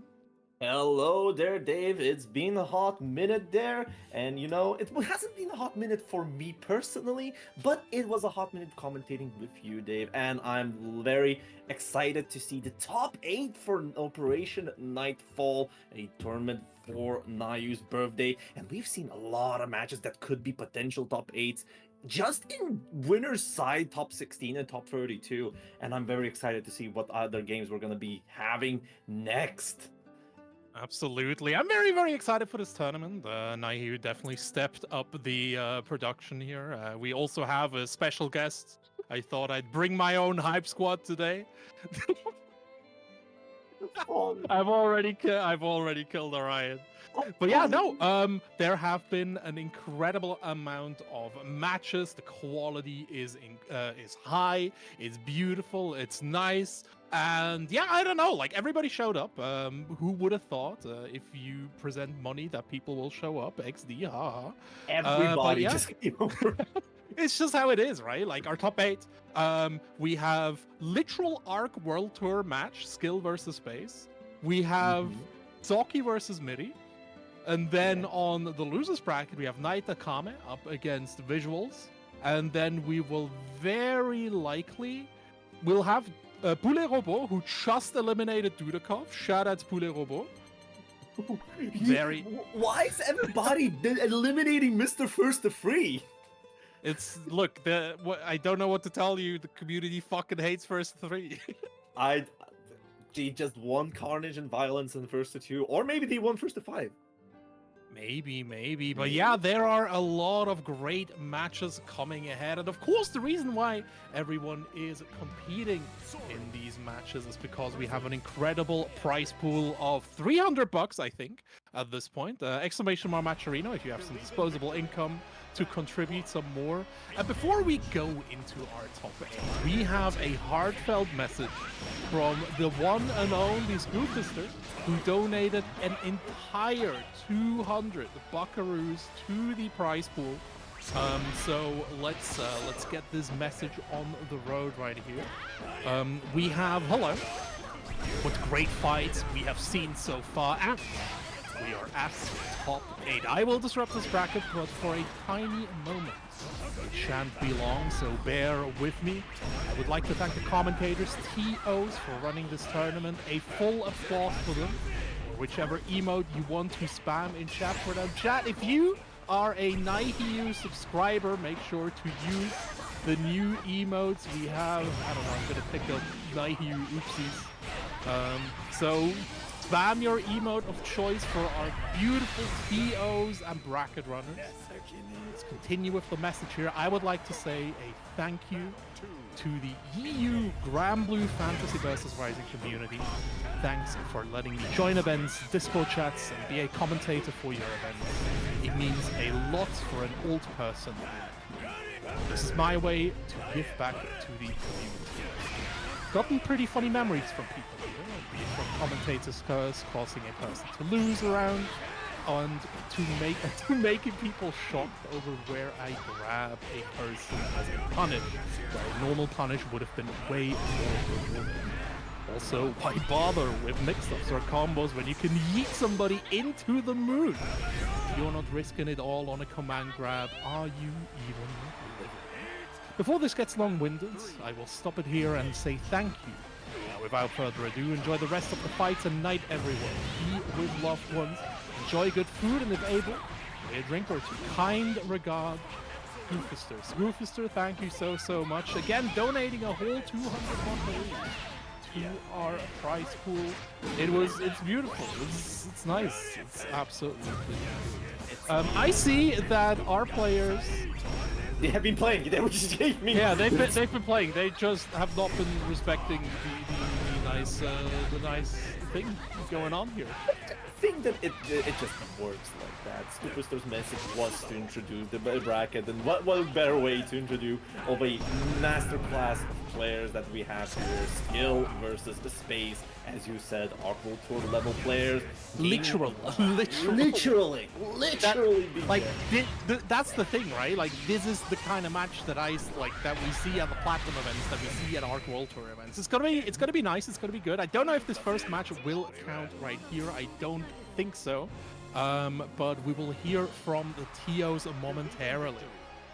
Definitely about that, but until we are going to be hearing about the TO's words, we love to talk about this game, because you know, this is one of, as you said, a platinum level game, something that you wouldn't get that often. And both of these players are showing very micro adjustments to each other, but Space is just taking a bit tiny bit better, using that command grab to great effect, taking the reward off the clock being loaded up, which is quite nasty for Skill to play the game. Yeah, see, look! Gonna catch that 6XL, and this is looking like a round. Yeah, it's really nice here. Space in general is somebody who... This sounds really dumb, right? But he is one of the best people to utilize Beatrix Far H specifically in France at Cayenne Cup, and of course in Lyon at the mix-up. He utilized that button to absolute perfection.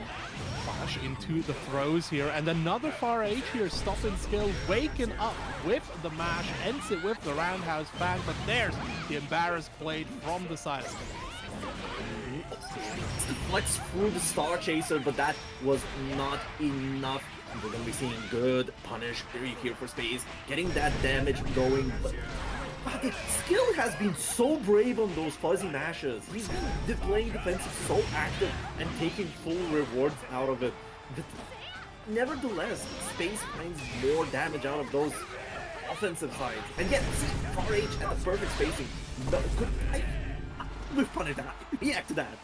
Kondoshi being put on here from the side of Skill. Really, this is very difficult. And yeah, Space finds the 6XL, going to finish it off with the SSBA. God damn, this is a high risk situation here. There's still 100 meter on the side of Skill.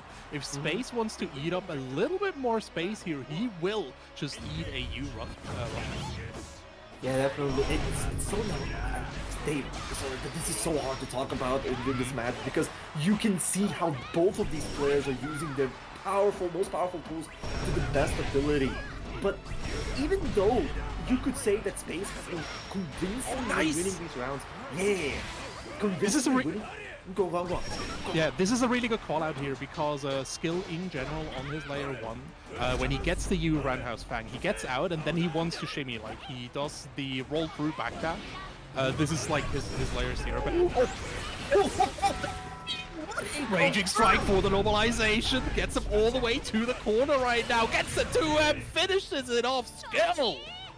Brother, Skill finding the good confirms, and out of that taking full advantage and damage, and it's now launching a comeback of itself. Even 2 games back.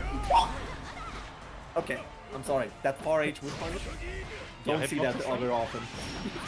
Skill gambling a little bit too much here, gets that flex going, but he's overcommitting. To go for that overhead here, Space being too smart for that. Riding 3 all the way back to the corner though. UDP cutting Space out of there. Tap. Finds the stagger here. We see the fuzzy mash starting to get pulled out. Oh, another open fireball is going to be finding its mark on the backdash and keeping Skill here locked up in the corner. And when you're locked up against Beatrix, anything can go, and this will open up a chance for a kill. Yeah, will be a kill and round going into set points. Yeah, Skill looking very strong right now. Yeah, riding 3 wins there. just really good. Yeah, and it's a counter hit as well, and you know, it could have been a nasty combo as well, but it was probably a surprise for both of the players. Oh, goes for another riding 3. Space really taking those risks with he just doesn't feel any of the risk. He just goes for it, because why not?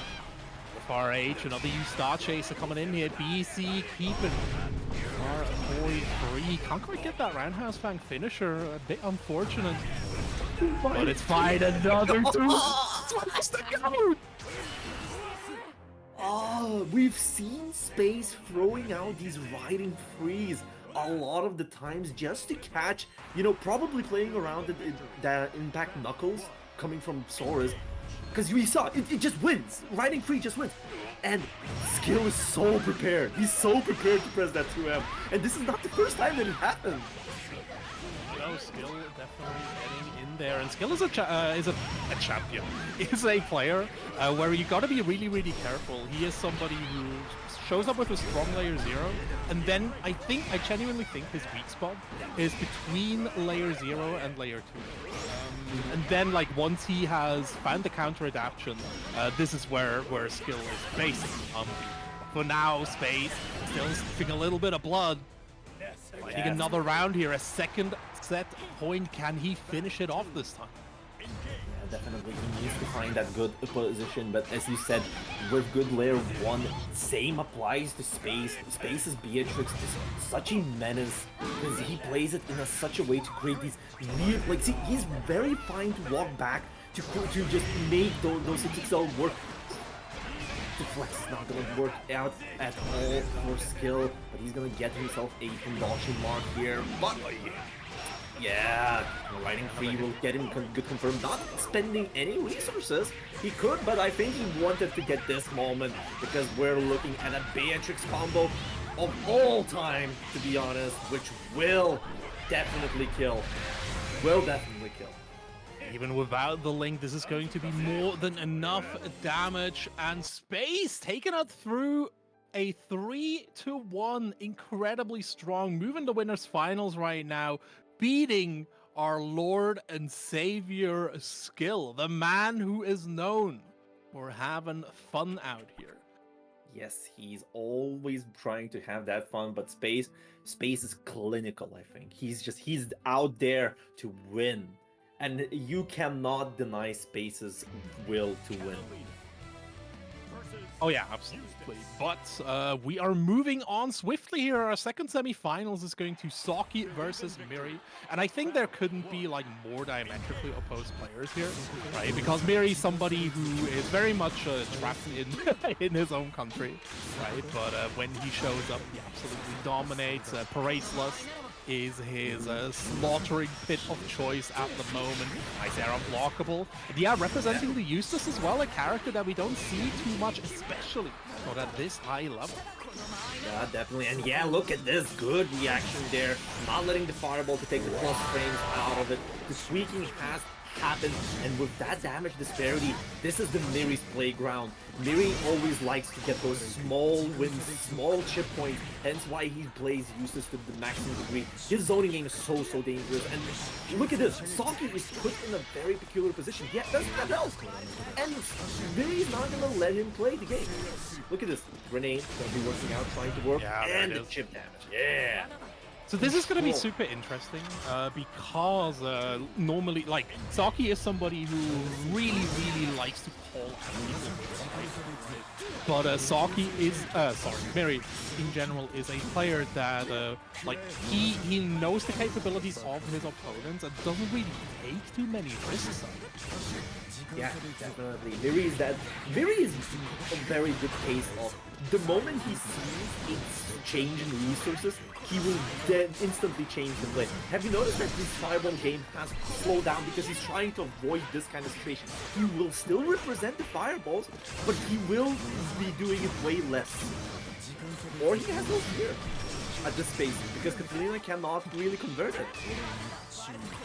It's a little bit of a toughie right here. We'll see how how Saki will advance here. Another green grenade coming out here. I like this. The U fireball to finally cut through all these projectiles. We're in the corner here. There are 50% available, so Miri does have access to a reversal. Like grenade, gonna lock down another fireball. The EX Enchanted lands to pick this up. Saki with the awareness. I'm still surprised about that last interaction there, Dave. Saki was so right on the BC timing, just released a tiny bit too late. The light wall could have been a very, very dire position because it was a counter hit BC, and Miri could have decided to go for a sweep or a reversal on the round there. Now, still keep catching up, keeping the round win. We're gonna go into our next one where Miri is... It's kind of like a ring around the roses kind of game, if you notice. Both of them switching around positions quite often. Yeah, absolutely. I mean, the corner is the most sacred place in fighting game history, right? So both of these polyglots that play a lot of fighting games will know the value of these corners. Nice cancel. Close combat through here with the green bomb. Very nice. This is a complicated situation to solve here, but Blocky to get out of it for this. Blocky. Shout out to Blocky. Yeah, shout out to Blocky. And a 2M ultimate fireball catches its mark. And we're gonna be seeing our first match here going to Chicken Saki. I don't like the impact that the Minecraft movie has had on general pop culture. Like the thing is as well, right? The memes that get referenced. Where was the Minecraft song parody? We need we down here in the mines. Yeah, there is a lot of culture in the Minecraft space already.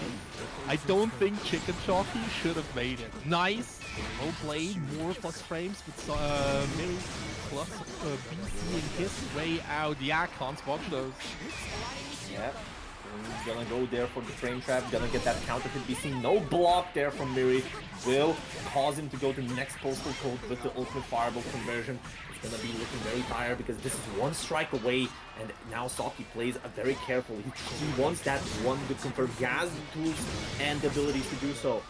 40 seconds on the clock. Miri on health disparity, playing it safe. Yeah, going back into neutral, just to zone. And while waiting for that ultimate fireball, he knows the threat is there, and Saki's using it so well, just finding those spots and 6XLing. Look at the zoning is gone from Miri. Saki's just getting his positions on. Yeah, Saki's positioning has been so nice here again, working at that tip range. Eustace normal's not actually that good. Of course, to compensate for the great zoning here, and yeah, it was really cool here. Saki consistently threatening that throw but never going for it. And once the bar is full, Saki seems to feels like a person who has a sixth sense, where he starts to realize you're not gonna take it. Yeah. I think it's kind of a necessary thing to have after having so many hours and the matches experience that Saki does. But the same applies to Miri, because Miri has been adeptly switching around his options. Yeah, that was really good. But at the same time, you have to, you cannot deny the fact that Saki is now currently in the control for the match, because for most of the time, Miri was cornered. He had to deal with the corner situations more often than not, and Catalina's... Ooh, the cheeky 6XL stopping the mile space. EX slow kill here, and Saki should be able to get a kill, spending that final raging strike. That is the Saki guarantee. If he spends that RS, you are dead. 2-0 now for the Chicken Saki. Oh, yes. It was, and the funniest part, it did so much damage, and that was from a 6XL starter, putting you in the corner. That's what Catalina's cash out looks like. It is a nasty, nasty thing to deal with. Jesus. Right, so let's get holy shit. It's 2024 again. Seiji, such an original and cool point. Yeah, definitely. The grenade finds its mark. We're gonna see some rat race conversions off of it. Not enough to get the kill. Didn't really decide to go for the kill combo with the raging strikes there, and that is fine. Seeing the ultimate Flamic will find its mark, and Amiri getting the round. I think this is the first round. No, that wasn't the first round. The second round. Second round that Miri. But This is the second round. yeah, absolutely. Again, like Miri, the thing that Miri is doing right now that is tripping Saki up just a little is basically turning the script on Saki with that strike throw game. So, Miri has been able to get a lot of these throws, these empty close combat. And yeah, just mixing it up with these ranges, not letting Saki breathe too much. Grenade coming in, BC gets Saki out, Miri immediately wrestling back the control. There we go, Saki starting to call it out. I was talking about these empty CQCs. There it is. Yeah. Oh, just decides to run up throw there, Saki closely avoiding with the red tech. Goes for the Miri, but now 1 BP on both sides is not looking really good. This is kill range for Miri, to be honest. He can die here from one good convert. Yeah, needs to be very, very careful, but if anyone can do it, it is absolutely either these players. Are starting to knock it down here. Saki getting trapped in a space trap. Jay coming out, 1 kill, but definitely will give Miri that second diamond, and suddenly the resource situation is looking absolutely horrible for the Sockster. Yes, definitely, but here we go, light wall. Finally, he's been fishing for this the whole set, and when it mattered, he pulled it out. Catching Miri BCing out of there, and now putting himself in the set point for a 3-0. The thing is, right, like, Catalina will be unstoppable once they add medium and freedom. Like, if this is what she can do with the light wall, imagine. Yeah. We're gonna kill this girl. 6-6 Fukuhara, if you're listening, stop. We care about your well-being. Alright, and have you noticed how Saki is very DC heavy on these kind of grenades? Miri has been using grenades so expertly just to get himself into space where he can start his offense. Saki's not playing that game whatsoever. Nope. He's jumping. Coming out here. Just to hit him with 5M, but Saki not getting hit. Squatches coming through. Oh. Yes, this is an expert way of dealing with Eustace's ultimate Flamek. Double roll will get you to punish, and he's gonna be taking maximum damage out of this. Look at this day. Look at all of that damage stalking coming through here. There is still a DP available, so Miri needs to start being careful about these RPSs or chip outs, but instead a 2M is going to be his demise. 3-0 for Mr. Saki. It's time. Chicken Saki! Chicken Saki! And he goes hide in the corner for what he has done there. That kind of last situation, it did look pretty rough on Miri's side, because he had to guess that tech, and then he had to do an action afterwards. Deciding to go for ultimate Flamek, hoping that he did beat Saki on the MASH game there, but Saki was so brave. He has a lot of matches behind him, and he didn't really need to do much. And what are you... Bro, I see the background. This guy's pulling up. What are you talking about? I don't know what you're talking about. Next up, Knight Akame coming our way here. All the way. Bombs, a lamp oil. Bombs, lamp oil. Yeah. Now, Dave, What's I up, want what's up? serious talk, because our top 8 on the winner side did form up quite easily.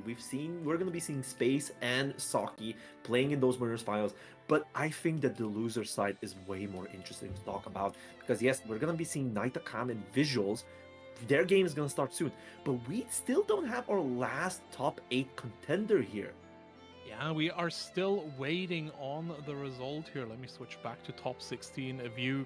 We have Light and Fidison battling it out here. Fidison, of course, dropping down against Visuals, if I do not am not mistaken. It's Visuals. It was a 3-1.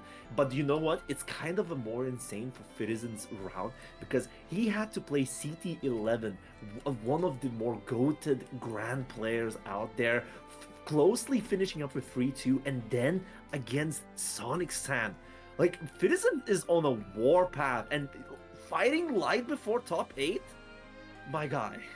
It's not a fun place to be. I will not lie. Light Akami is, I don't know. He hasn't, I feel like he hasn't been as present recently, so people have started forgetting about him, but man, Light is dangerous, dude. You have to be careful. The notion of Saki getting my money disturbs me. Can I take back my donation? I'm sorry, no takes backsies. No takes backsies. We got some more donations here, by the way. Shout outs to Riori, who donated before the stream. Bonsai donating 50 buckaroos with the message, "Greetings from Germany. Longtime viewer, first time donor. Last summer, my Matera died of Beatrix, so I hope my small donation can help this cause." Thank you so much for calling in, Bonsai. I really appreciate you, and I hope your new Matera is doing better. Yes, definitely, and I'm really hoping that Nayu is gonna definitely cross out that price pool right now from 300 to 360, and when he does that, I'm gonna donate more. That's crazy. Talking about crazy here, our next match starting out, Akame versus Visuals. Akame, talking about like two underrepresented characters on screen right now. Jida, the potential woman, I feel, character that people always keep talking about, like, oh, maybe she's top tier this patch, she never does it. Akame still keeps playing. I mean, there is another anecdote that all the Jita players basically dropped Jita in infinite tiers of losing the bounce of the third Rekka. But at the same time, Akame did not yield. He still continues playing in Jita. He has played an insane amount of games in Rising. He's definitely one of those players that showed the most consistent work as a player, and in my personal experience, he's one hell of a nut crack on defense. His defense play is insane. Talking about defense play, we have Uno, then the visuals is piloting. Your fireball! That's so stupid! I know, right? I like this a lot. But yeah, Visuals representing the Uno here. I was really hoping to see the Lance a little bit. Visuals was cooking with the Lance in the Wanted ladder yesterday. Only was, I think, one win away from making it onto the card. So, but yeah, Visuals need to get through here. DP coming out from Akame. Is that side switch as well here? Guaranteed. Yep. Get those plus frames, playing it safe, and the beat driver is gonna get jumped on. 1 BP on Visuals, gonna be getting that extra damage from any of the confirms. But now, I think this is on a... Bro! This is unrelenting, and Visuals gets opened up by the stagger pressure, and this is looking very, very dire, because it is looking into SBA 0 BP, and I think this is killing. Well, let's see about this. There we go. No technical input needed anymore. It's dead. CH. Yep. Dead. For Night Akame coming in. Like, Cheetah still has damage. Remember the anecdote that Jita might be the lowest damage character in the game? It's fine. It's just like Vasaraga. Yeah, it's just like Vasaraga. Definitely. Lowest damage character in the game, according to a very, very smart man. What are these charges doing? He's just playing with emotions at this point, just charging in front of him. So, you know... Oh, Jesus Christ. That was a reaction and a half, not letting those beat drivers to go, but Visuals now losing his head. Losing that combo though, because that's a very, very hard one.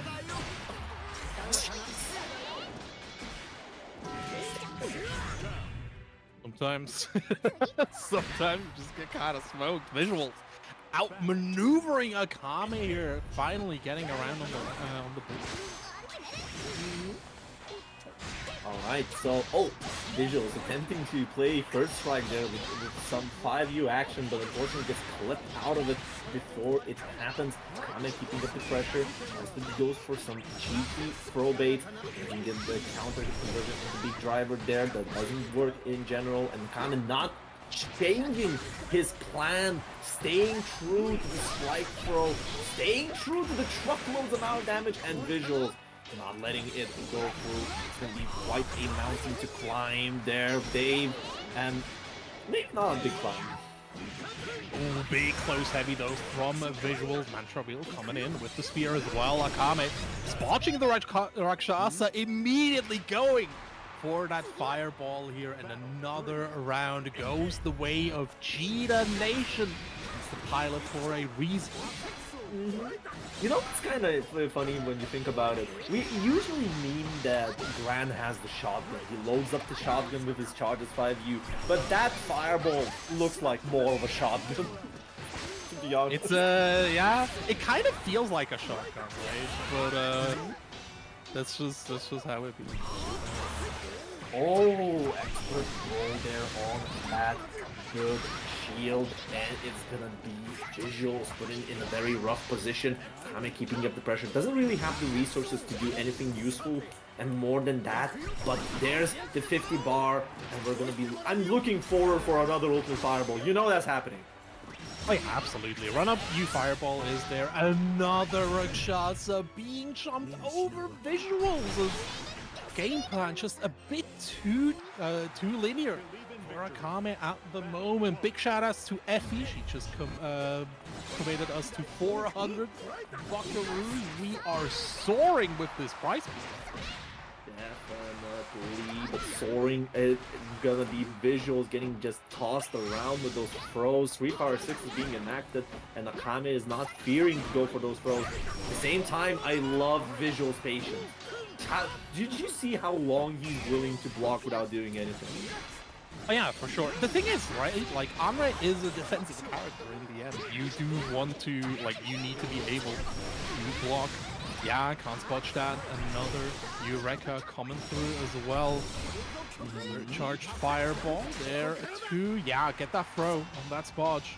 The corner she goes, and this is where Amre gets the benefit that all characters become incredibly dangerous. By the way, chat, if you want a funny gift in my background, donate $5 and send me a DM on Discord. Let's talk. Let's make some. What the hell? Make some cash. This guy. It has to be safe for work. It has to be Twitch TOS. But other than that, I am down to put anything. This is, ladies and gentlemen, you know what kind of entrepreneur Just Dave is. I just want our players to be paid, dude. Back row coming out, tries to bait a throw, but Visuals not biting. And second one, 2L right now, 6-6L for the violence, and this is the corner, so Cheetah going to get her trademark. Damn. Oh no! It hit so delayed, and that's not gonna parry it.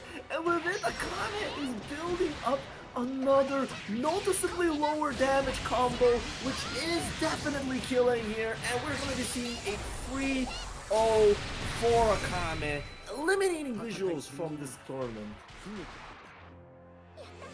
Alright, but yeah, there we go. 3-0, and Visuals, who, again, I want to point this back out, is the person that eliminated, like, put Fittison in the corner. Hold up, I need to. In the corner or in the losers bracket? In the losers bracket a little bit. I need to. There we go. Okay. Now we got it. Okay.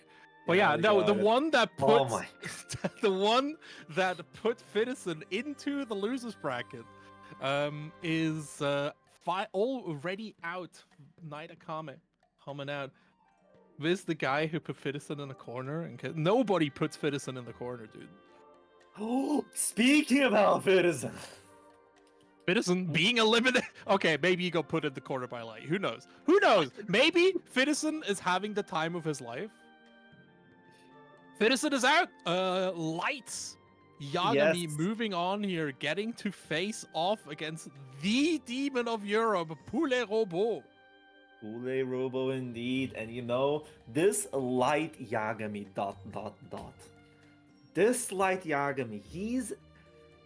Okay, Light, I'm not saying that you're up and coming. Not anymore. You're a fucking Revo I has champion. been up and coming since fucking base game, dude. You cannot say that anymore. Before we get into the next match, I need to do some more shoutouts. Shoutouts to Fuzi for a $10 donation. Chicken Saki, Effie donating $40 with the comment I like Graham Blue, and Valdegar with the $20, putting us to 420 with the comment 420.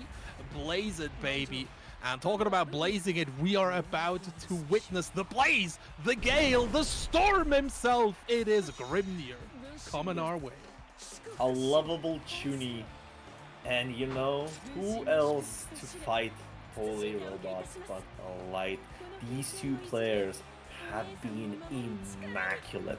I like Light, not particularly very competitive as much, but you know, the prize pool is drawing in everybody. And at the same time, he is the biggest Ilsa fan you're gonna find. He has that early 22, 26. He's dearly waiting for that character. And Holy Robot, one of the best Grimnir pilots here in Europe, showing us in the last Kayane Cup that he is ready to give the Grimnir and show what for. Look at that! Baiting the throw, and we're gonna go into a very, very fast round that is also perfect! Yeah. So the thing is here, right? Again, Light, incredibly good player, incredibly strong player. The issue is that he's currently playing up against Grimnir. Grimnir A is a matchup that I think you need to know. Navigating these dancing winds, as well as like just moving around these left right tempests is one thing, and then you go to the corner and you get like the four-way like true 25 25 25 25 mix. Like, what are you gonna do? It's kind of insane. Yeah, he was Grimnir, one of the best F-Shikers in the game. Unfortunately, the F-Shiki does not work on everybody, but for Light's kind of demise, it does work on you. So, also besides that, I remember, you said 25, 25, 25. Grimnir has so many cheeky ways of setting up some very nasty things, where you have to be both guessing and prepared to do so. It's such a big mental stack. For ages, by the way, like until a few months ago, I was convinced that F-Shiki was just related to like Full Moon Shiki from Melty AAC, because like I don't know, Full Moon Shiki is a fucked up character, so I just thought it was a thing that you did a lot with Full Moon Shiki, but you know, we learn. My F-Shiki though. Yeah, you're F-Shiki. But you know, at least we call it F-Shiki, but not the alternative, which is the Fuzzy Guard Break. Fuzzy Guard Break is incredibly funny here. Talking about Guard Break here, the robot breaking open Light's guard like a tuna can. Oh, Link as well. That's why he's in. I sent the $5. All right, hold up. We got our first donation. Yo. Tell people to play 100 Line Last Defense Academy and put Darumi behind. Spoilers? Me? Spoilers? Shout out spoilers. Oh man. Can you send me the file, because this is an MP4. This is not a GIF. Send you that before? Holy shit. Alright. Anyways, until we are gonna sort out the funny gift that Dave has been donated for, we're gonna be having to talk about the most fucked up thing that Grimnir is. He is, for a lanky ass boy that controls winds and moves around the screen like a pixie, this guy hits like a nuclear warhead. His combos are insane. You just saw that last round. Absolute destruction from the character, and that was from a pro, which also is a prorated option in this game, which is a very lesser known thing. There's not a lot of pro combos things. Whoosh! Look at this, more damage is gonna hold it out. Holy Robot showing no mercy to Light. And you have to be very disciplined. Not disciplined. Close No, and counter. no. Why would you Oh, what? Light a bit too far in his own head. And yeah, Pule already up 2-0. Believe in victory. Battle 1. Alright, so we're gonna be seeing a 2-0 Bully Robot playing out of his mind right now. Absolutely controlling Light, the Yagami, ... And it's now on Light to figure out how to deal with him. Oh, misconfirms Dark Cane here, gonna get the small punish and prove it. Hey, I think that being inside his own mind is working out for Light because his backdash shimmy is down, gave him a very big opening, and another shimmy out of it is gonna completely take over this round. Oh my god. Yeah, Pule just kind of ran away on here as Light picks up his round. 6-7 controlling the space, but Pule still waking up with these mashes. Far Heavy doing its thing. How did that hit? My man Light is such a good control. He doesn't care about getting a combo, hence he presses his jump button from very far away, but at least he avoids the definite doom of an air unblockable whirlwind. It's very, very good awareness in the matchup for Light.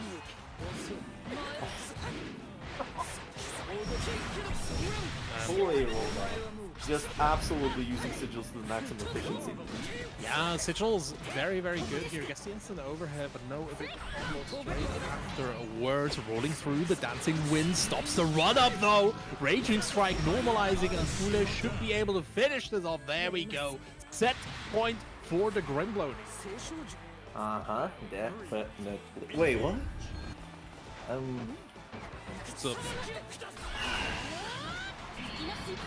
it's fine.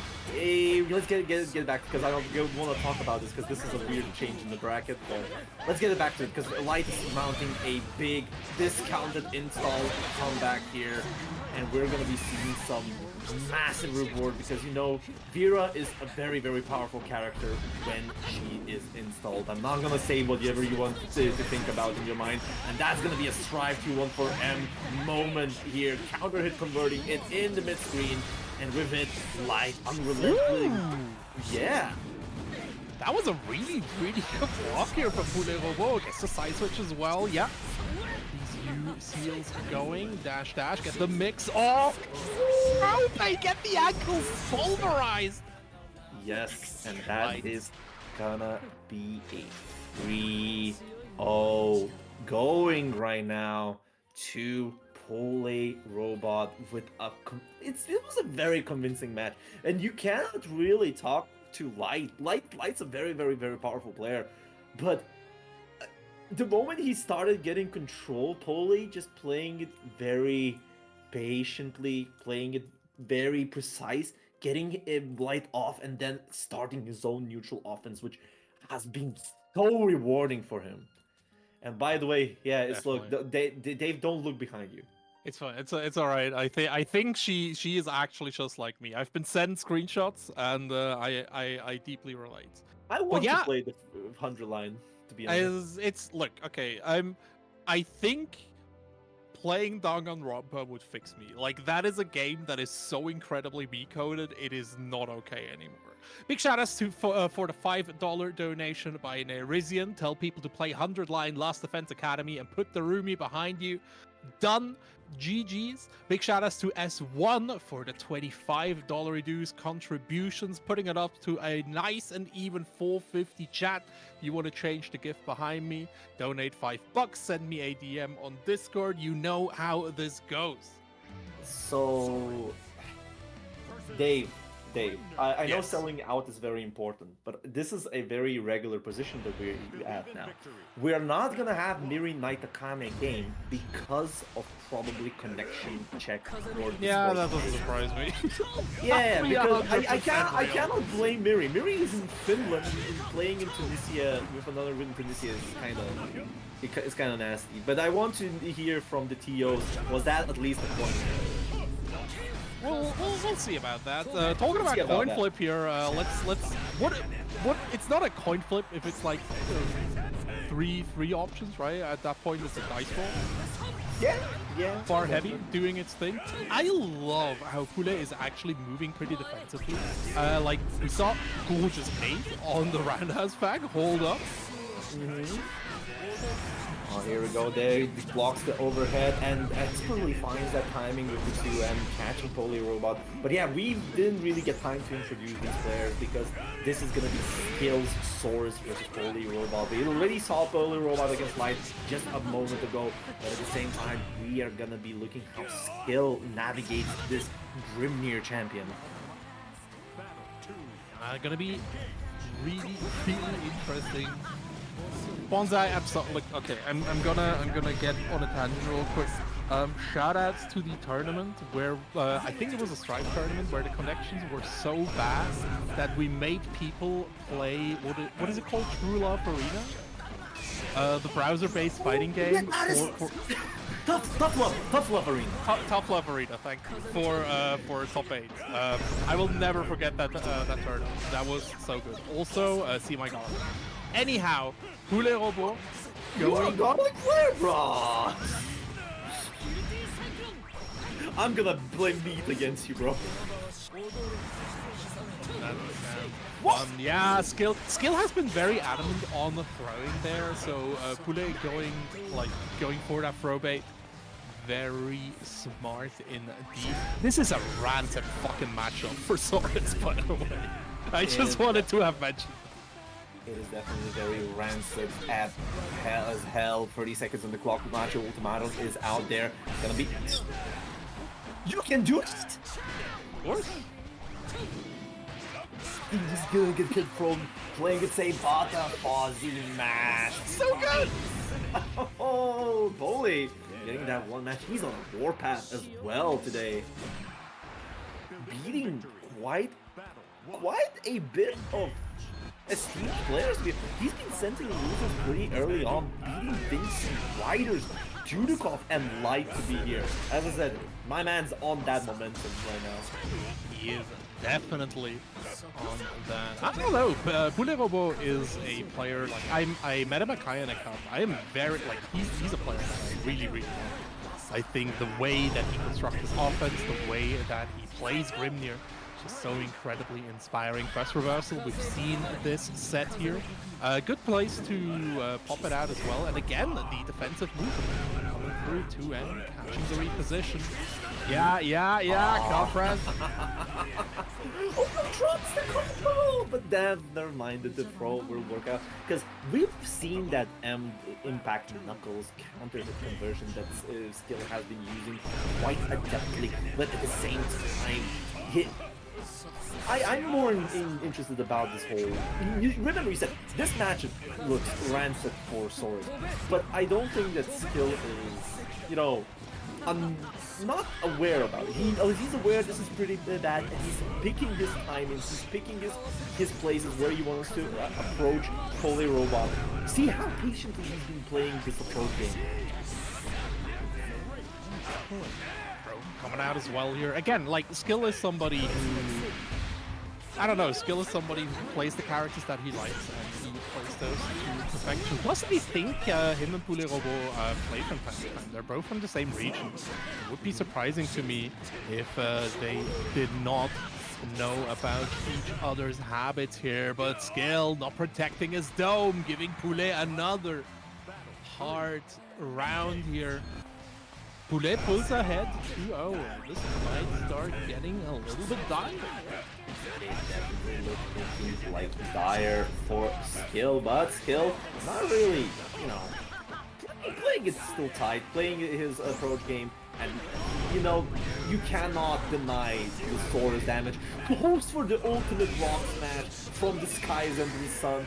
He sees the not really letting out. Nice. Catching. Yeah, we've seen Poly Robot using that fuzzy mash 2L quite often, and I think Skill has a lockout. Like, he's locking in on that timing, and we've been seeing more counter hits off of him now. The fucking 15 levels of fight game here. Like, Skill waiting for the dancing wind to disappear, and Poulet, like, perfectly timing the dash. Going in here. Another throw here. Has Skill not learned? You've been throw baited twice in a row now. Yeah, and with that, you're gonna be caught there with the far H, and that's another perfect. Holy has been on getting those perfect rounds against very, very prominent players. What an impressive character. Sometimes you just get perfect. Again, like the way that Poulet structures his offense is if you just sit there, if you take it, he will put guess upon guess upon guess on you, and like it does not matter who you're playing, you will have to die. This is how it goes. Yeah, you will have to die. Oh, I'm very sorry about that. Yeah, the thing is, that was a good counterplay there from Skill, but unfortunately he did try to mash afterwards. The throw is the only good choice there. Holy Robot using it there, but the damage is so sorry. Uh-oh. Speaking of good damage. Gets the twin wolf fag fist straight into Poulet's face. I like the idea of going for like the U projectile here to stop Saurus a little bit. Right? It's very, very fast, but it wasn't fast enough. Team Squatch getting punished for that close light. Another Squatch, so against the far heavy, cannot autopilot that. Cannot autopilot it at all, and now we're seeing some good action here from Saurus, but now wait, that was not that was a very displaced ultimate DP, which allowed Cole to switch sides, because usually you cannot switch sides. That was very, very lucky for Cole Robot, but unfortunately, good fuzzy match will find its mark, and we're going into some Raging Strike, Raging Chain action. One more strike throw. Now it's gonna be soon dead. I can't speak anymore. What the fuck is that? Be careful right here. Tap, tap, throw, rejected far heavy, locks them down. Dancing Winds there as well. 6XL gets 4+ frames. The BC gets Skill out of there. Finally gives him a turn, but there are no more diamonds left. The RPS is diseased, and Poulet Robot as well. Skill. I'm sorry. 2-1. Dave, we have to respect the French. La maladie just happened. It's not La Maladie. La Maladie is a specific thing which cannot happen in this game anymore. It cannot, but it was basically like that. It's diseased. You can't call it the Maladie. That's already a thing. You can't just reuse words. Okay, then how would you call a French diseased RPS? It's just a disease RPS. Not everything has to be French.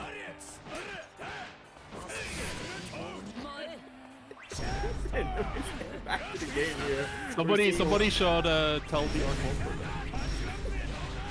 We see some very, very tight pressure here for Skill, and now that's not gonna kill, but not gonna put up the chip point just yet. And look at this Grimnir showing the power of the damage that he can get. Goes for the guard button check. Skill very prepared, trying to find those moments, but the roundhouse fangs. What the fuck? Okay, Dave, you have more proficiency in French than I do. What knife is red? They compte? Yeah, what was that? Let me look that up real quick. Well, you're looking that up. Yeah, poor Skill getting those nasty counter hit conversions, and just absolutely without any kind of remorse, keeping Pole Robot in check.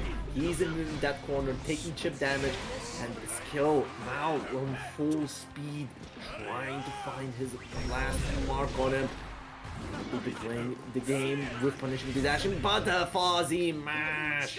Skill is gonna wait. Hold up. Is this? It is 3-1. When did Skill... It is 3-1, absolutely. Skill projecting his period crams onto Poulet Robot. Mm-hmm. But yeah, 3-1 for Skill here. Another Frenchman down. Very sad to see Poulet Robot go. But that is the life of having to deal with the Skill stir. That locks in our loser semifinals, which is going to be Miri versus Skill. But before that, let's get into the winners bracket because we have two more World Tour players here. Space and Saki, both of them just recently playing in Los Angeles. Yeah, Well, it was in LA, right? I don't know. think The US is all the same to me. I know that it happened in the US. I didn't particularly. It was in California. LA is California. It is. Yes. Fuck.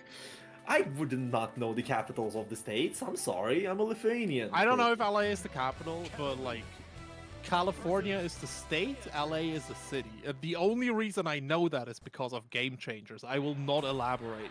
Let's get to this winners finals where we have Saki versus Space. Yes, definitely. Visuals, I have horrible news for you. I thought he was smart, sir. What the hell? I have enough trivia in my life, but not that much trivia, and, you know? The trivia is helping me to see what kind of insane place Saki's been putting your boy Space here, because he's been using that light wall very, very proficiently, to be honest.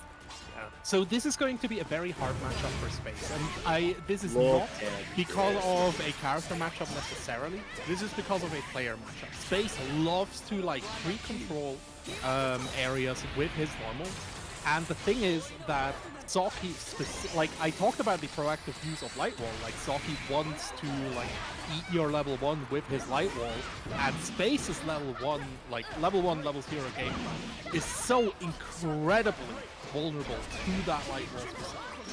You cannot really ride thing free that much in neutral, because if you hit that light wall once, you will level up the slash, and it's gonna be a nasty punish, because it will genuinely just chronicle you most of the time. And that is no.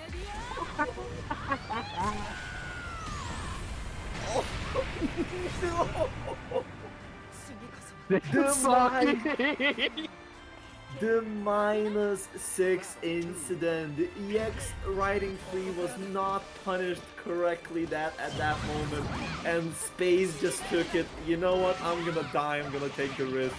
And with it, What did he mean by this? What did he mean? what did he mean with this? Yeah. Oh my lord.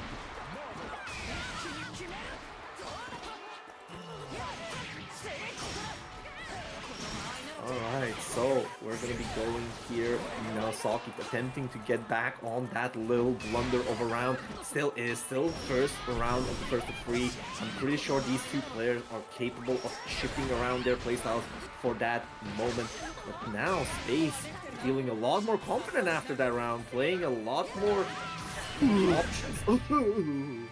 That was a great 2H. God damn, Space. We've taken the first game here up against Saki, adapting insanely quick. Yes, and now we're gonna be looking at match 2 here. Saki taking a tiny bit amount of time to think about, calm down, you know, not because one of the biggest things Space controls so expertly is the momentum of the game. If you play into the Space's momentum, you're not coming out alive most of the time. Oh yeah, absolutely. Again, I don't know. Space is just a very, very solid, good player. It's actually fun because both of these players show up specifically with a goal of like playing footsies and just outwinning them. Right? Like Space with these proactive normals and Saki with the proactive light wall. VC gets them out, plus frames galore, coming out with the Frozen Blade as well. Backdash this time around from the light wall, keeps him guessing. The overhead goes out, but the 2L stops him in his tracks. I cannot believe that converted to this Catalina catch. Yeah, oh, catches Space, probably jumping out of the corner here, and Saki completely turns the tables and gets his first round. Ooh. Oh, let go of it too early. Dude, I think it's not just the too early. I think Space intentionally just stopped himself there, putting in more pauses in his pressure, catching Saki playing the game like that. it's kind of very neat to see these kind of little adaptations and timings, but unfortunately, can riding free for free. That light wall is going to be a very big threat for this whole matchup, and I'm going to be sure that we're going to be seeing a lot more of it. Throw escape here, the Saki Yump coming out. BC stopping the light wall. There's another throw coming out here. To you, bro! Yeah, but you're gonna get blocked here for that good damage. Space taking it back. Now we're a round apart. Battle 3. I almost did it. 6XL spaced out. The throw coming through. Right and 3 into Saki's face. Not chases there as well. Saki not biting on that ship.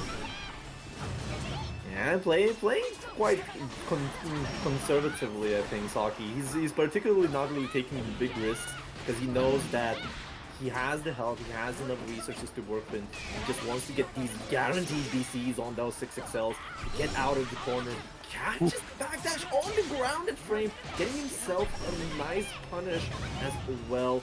And now he's the one shim-shamming that space guy, and it's gonna be, oh no, Nice. Dave, I'm scared. The drop coming through. Saki mutating from blocky into droppy. It's very unfortunate, but sometimes that's just how it goes. 2-0 now for Not space. like this. Not like this, Dave. That is such a big. I can't blame Saki returning back to the living room. You need a moment after that one. You need to. Everybody is human. Believe in victory. Battle 1. Engage. And let's take a little breath right here. Far heavy to go. Oh my god, space with the spacing, man. I keep making this joke, but it never becomes old.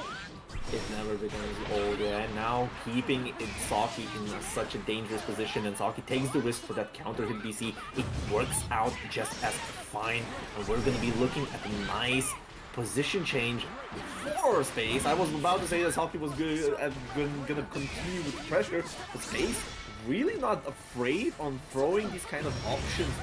Oh no, oh, Dave, What did he mean by this? What did he mean by this? What did he mean by this, Dave? It's the first. Okay, look, we need the first to free value. See, Saki, you shouldn't have killed Dudikov. The power of first to free is now against you. Yeah, This is what happens when you kill Dudikov. It's the golden curse. Gets caught by an L riding free here, Fuzzy bashing out of this glory, trying to keep it safe. It's the ultimate star chase playing the neutral. Now Saki, this is set point. If Space gets that one more round, he's gonna be sitting in grand finals with a very, very comfortable position for this Operation Nightfall. But Saki, not willing to get defeated. DP for DP, light wall coming out, getting back. Start riding free. Finds more hits. Grave Strike actually finding its mark. Saki extending with the crumple, guaranteeing the corner space is going to have to guess for game. Never mind, I think Saki. Okay, there we go. First play coming out here. This is the comeback, Orion. Yeah, this is looking like a comeback for Space. The clock is up there. He can always take the risk. And this is chip point right now. Chip point. And Saki is not taking the bait. He did not go to get the chip. He just played carefully. That's who finds the mark. Round back. Saki's still alive. Heartbeat is beating.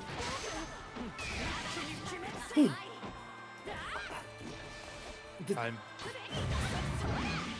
It is definitely time trying to play. Fuzzy jumping out. Jumpy not gonna get that on tier. Playing very, very tight. Saki gets out of the corner playing. Yeah, this is a big turning point here. Saki figuring out the rhythm of Space well enough to be able to start enforcing these counter hit close heavies. Very, very big swinging point. The hit coming out, the crumple going to give Saki the first game here. This is the first to free value, dude. It's the first to free. Saki sweep. Saki sweep. Saki sweep, reverse sweep, attempting to do a reverse sweep against Space is a Herculean task. Believe in victory. But with this first match, I think he's taking those first steps for it. Have you seen Saki? He can definitely pull off. Oh yeah, he definitely. For sure. See how this goes. BC getting Saki out for now. Very standard pressure so far. Tries to like do a cheeky little walk up, but Space a little bit smarter than that. Throw coming out as well here. Tap tap. Tap tap. Hit. Yeah, stagger pressure will gonna guarantee this round, and we're gonna see a second set point for Space. And we've seen that Saki has taken this out of, you know, the jaws of defeat. So I don't think that Saki is very distraught about it. But Space. No, I don't think so. Saki Yeah, feels like a player that plays very well with his back behind against the wall. So we'll see how it goes. At the moment, Space definitely pushing him further and further into that wall. Let's hope it doesn't break. To be defenestrated by our boy. Yeah, the offensive BCs are happening right now. Gonna try to catch the backdash with the ultimate fireball. And oh my god, what a challenge! Saki pressing 2M, expertly finding the mark, but still health is gonna be in a very bad position. Gonna catch the riding field using last BP. He's gonna die very closely. Goes for a massive risk there with the enchanted lands. Now looking at the very bad position, but the fuzzy mash from Space will guarantee the first match, and he's gonna go sit there chilling in the grand finals. And nothing chill about that. Catalina didn't get through, so we ain't chilling. It's not happening. It's not happening. Oh my god.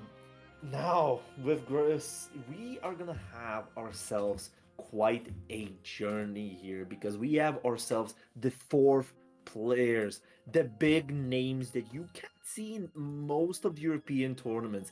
We have Saki, we have Space, and we're gonna have 2 more here, which is, wait, what the fuck? What do you mean? That is a skill Beatrix, my dude. You know, sometimes you just gotta play Beatrix. This is how it is. The thing is, he's playing it against Saki. I think Skill is about to run into a trap here, because yes, Beatrix Eustace is technically an incredibly good matchup, but you're playing against Miri. Like Toast was talking to you about this earlier, right? Yeah, like, yeah. Miri knows these matchups. He will tell you how fucking rancid they are, but he will have mastered them. He will know what he's talking about. He will show the hating part, but at the same time, you have to understand that Skills Beatrix hasn't been very much developed. He has been learning that character just to figure it out how to play against his owners, because he's been struggling, and we've seen in the Arc World Tour that he did really get, I think, destroyed by Monarch with Saurus. Unfortunate to say, the Saurus Metera is so bad for Saurus. So having this kind of a sub that basically plays around the zoning game is important. But hey, Skill can make any character work if he needs to. Oh yeah, absolutely. It's looking quite nice here, and yeah, like there's less interaction points for sure, but this is not going to free at all. Look at that call out! Yeah, but that's not gonna be a full call out at all, but unfortunately the 2M into riding free is gonna take its lead 1 round to your boy Skill. But yeah, it is a random matchup, but I'm more so inclined to see what Miri has us in stock. But currently he's kind of in a similar position as he was against Saki, because he's been put in the corner position so early, and playing, you know, the defense against top level players is very hard. I cannot understand. It's tough. It's really tough. And again, I don't know. Like, the thing is as well, if you're in against Beatrix, you're on Eustace, you don't have a reversal. Like, you don't have an unmetered reversal. You really want to use that meter for something like slow kill or like the Euphamic Thunder, right? Even the, like, ideally you want to drop the U grenade. So it's, you really don't want a reversal with that. Riding free past the zoning and everything. Home run! That's gonna be an aerial raging strike here, gonna get some damage out of it, but on misses to confirm. And this will dearly cost him life. Wait, hold up, he's alive. Is he? Yeah, he's alive, Dave. Sometimes you have to live. Oh my god, yeah, sure. I like that overhead a lot. I like that overhead a lot. Alright, so that's gonna be a first match to going to skills Beatrix. I'm still, you cannot like sell these kind of players, you know, like they both played the game for master class like this. I get these throws. These were so important at Arc World Tour as well, right? So like seeing this here. $450 are on the line. Gonna be really big. BC coming out here, not quite connecting, but it's fine. Don't worry about it. All it is a wasted diamond skill. Finding a raging strike to the corner. No, Dave.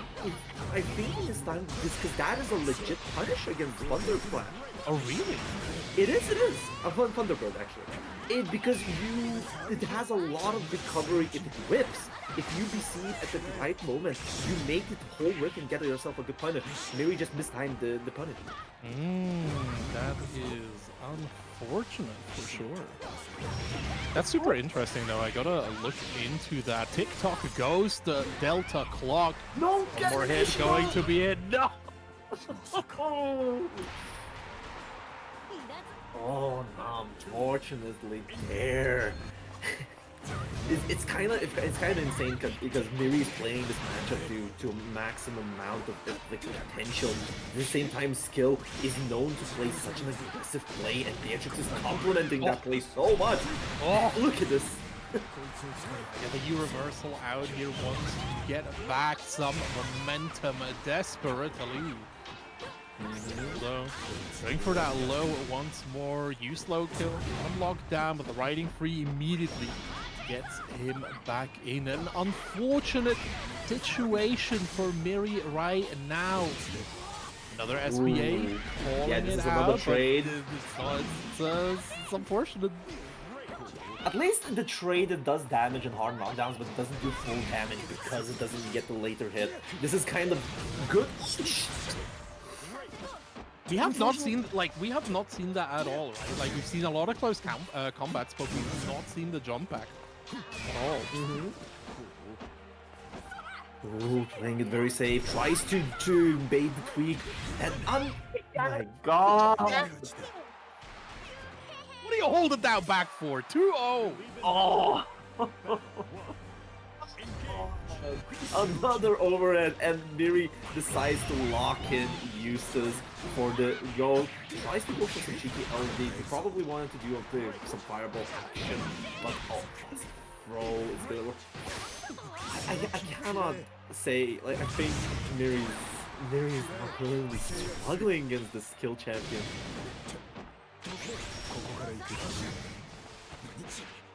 Huh? Did I see that right? Was that a throw input? I don't know. Oh no! That is a BC bait. If you're BCing the first hit and it's gonna go right into the kill, that's gonna be a set point. The funniest part is that if Miri decided to not do anything there, just walk forward, it could be a full punish. That's like the risk of using Thunderbird. Oh like that. no. Oh. Oh my days. Yeah, Miri is just getting absolutely smothered right here. No 2M, no 2U, no nothing. So Chaser coming out, throw there as well. Half the health bar done already, and there wasn't a single big combo in the way, or at least re-establishing. Yeah. The turn here, yeah, backdash gets caught by Star. That's just how it be. Yeah.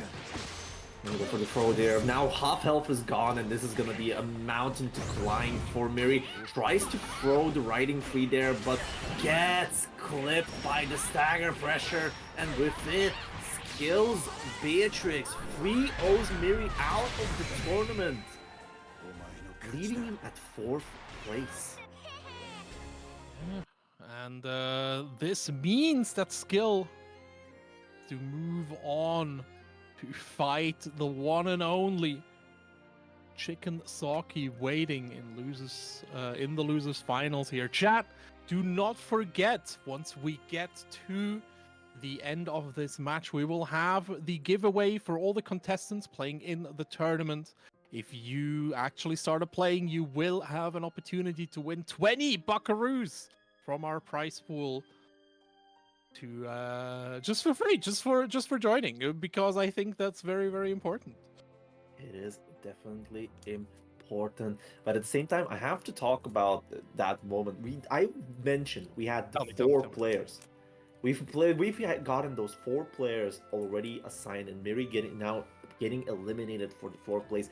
That is already the prize point. Now they're fighting for that grand prize here. So it's from Nahyu's pocket even. That's fucked up. It's not even from the prize pool. Mm-hmm. Nahyu, come on. That's crazy. Why would you do this? Why would you do this? Only for the love of the community. What did he mean by this? Well, Saki was saying I love 6XL, bro. I do. Everyone should. Like, if you play this game, you should love 6XL. That's just how it goes. Yeah, Skill versus Saki coming out here. Match that we saw at Kayana Cup, actually. Ooh, yeah, definitely. And I am very interested if this matchup actually evolved. Because, you know, this is not only about the characters, it's also about the player matchup. And these 2 players, we can't be playing around. And you look at this, Saki very prepared with those DPs, not letting the Saurus in back knuckles really scratch his health bar. Let's see here, space locked in the corner right now. Easy giving Saki his turn back. Big man returning in time.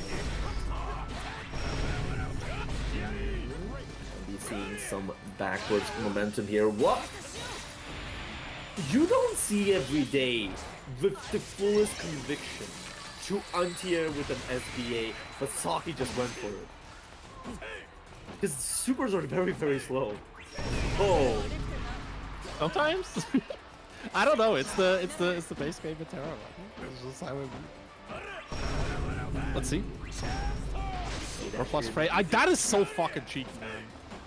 Trying to go for that throw. Yeah, minus free situation, and that sword is just running full. He's running a full marathon across the whole screen just to get that throw. What is this? Man, skill. Yeah, Skill. Using this opportunity here to just go for a walk-up grab with Saki already. No diamonds left though, so Skill definitely looking for that last final hit. Dash back, dash forward, Skill almost getting bobbed for dropping that 2L. Saki though, health slowly but surely evaporating. Yeah, 7 seconds, 6 seconds, 5, 4, 3, 2, 1. It is a timeout. Wait. No, Saki won, I think. Yeah, Saki won. Okay. That is the situation. Like, I was waiting for this. I fully expected Skill to go for a spot dodge there because the optimal play was waiting until 1 second, Enchanted Land Steep. Yeah. That's the timeout. He's too good. He's too good. He did try to play around that. Oh, light wall, typically punishing the impact knuckles here, but he's gonna take that plus rings out of it and get some good damage. Look at this. Lena working out, and oh no. Yes, I was about to call this out. Skill is very, very active with these ultimate DPs because it is such a potent opportunity for Saurus to turn tables. Saurus is such an oppressive character, and because he has not that great buttons to play the defense. His reward on that is still great. And UDP giving a side switch for this massive touchdown character. Saki knows it. He knows that risk, and he's playing that risk accordingly. Yeah, absolutely. 2L finds the opening. The crumple for the wall carry. A DP ender. Simple tap taps. Goes for the staggers for now. Skills. Standing patient here. He has a lot of health and a lot of art to work with. Out. Safe jump there as well. BC getting our boy Skill out of the corner. Coming out. Saki's health slowly but surely melting away. Yep. One of the interesting things that I don't see a lot of people talk about is Sora's forward throw, even though it doesn't particularly have the corner carry, quote unquote, because it basically makes it land in front of it. You can still do a lot of cheeky things because it's very fast. You already need to wake up on it. So, if you've seen how this Skill using it just like that, trying to force those full situations at the same position. Oh my god. Yeah, sure. We take it, we take it. Roundhouse fag into Saki's throat. Giving Skill a nice around here. Flexing into that frozen blade. To shatter the ground, but Saki's standing strong. BC's being exchanged. Saki now stuck in the corner. This is where Skill wants it. One thing that I really am surprised is that Saki is very BC heavy as a player. He uses a lot of, like, look at him. You don't particularly see other players to be on 0 BP this early in the match. I don't know. It's a really good ability, and you can reload it with the SPA, which feels incredibly fast in this game. Plus, Saki still has access to like a reversal as well as these light walls to play defensively. Talking about SSBA coming out here, but Skill not biting. Not biting at all. Probably try to Twitch react to any kind of forward movement and taking the full. Because if that was an impact knuckle, the SSBA would have killed 2 BP, did a lot of damage, and that could have been the key for Saki to get his round back. But you know, it's 1-1, and Saki is going back to the room, taking his time for a bit here. Is he gonna pull out the Matera? He's gonna pull out the Charlotte. All right. No. Okay, alright. The gloves are off. They're basically going ham at each other. It's gonna be a rush down versus a rush down. And, you know, Saki's Charlotte, after yesterday's one, quite a menace. Saki Charlotte is pretty damn good. Oh yeah, Skill and Saki faced off yesterday and 1-2. That's true. Definitely.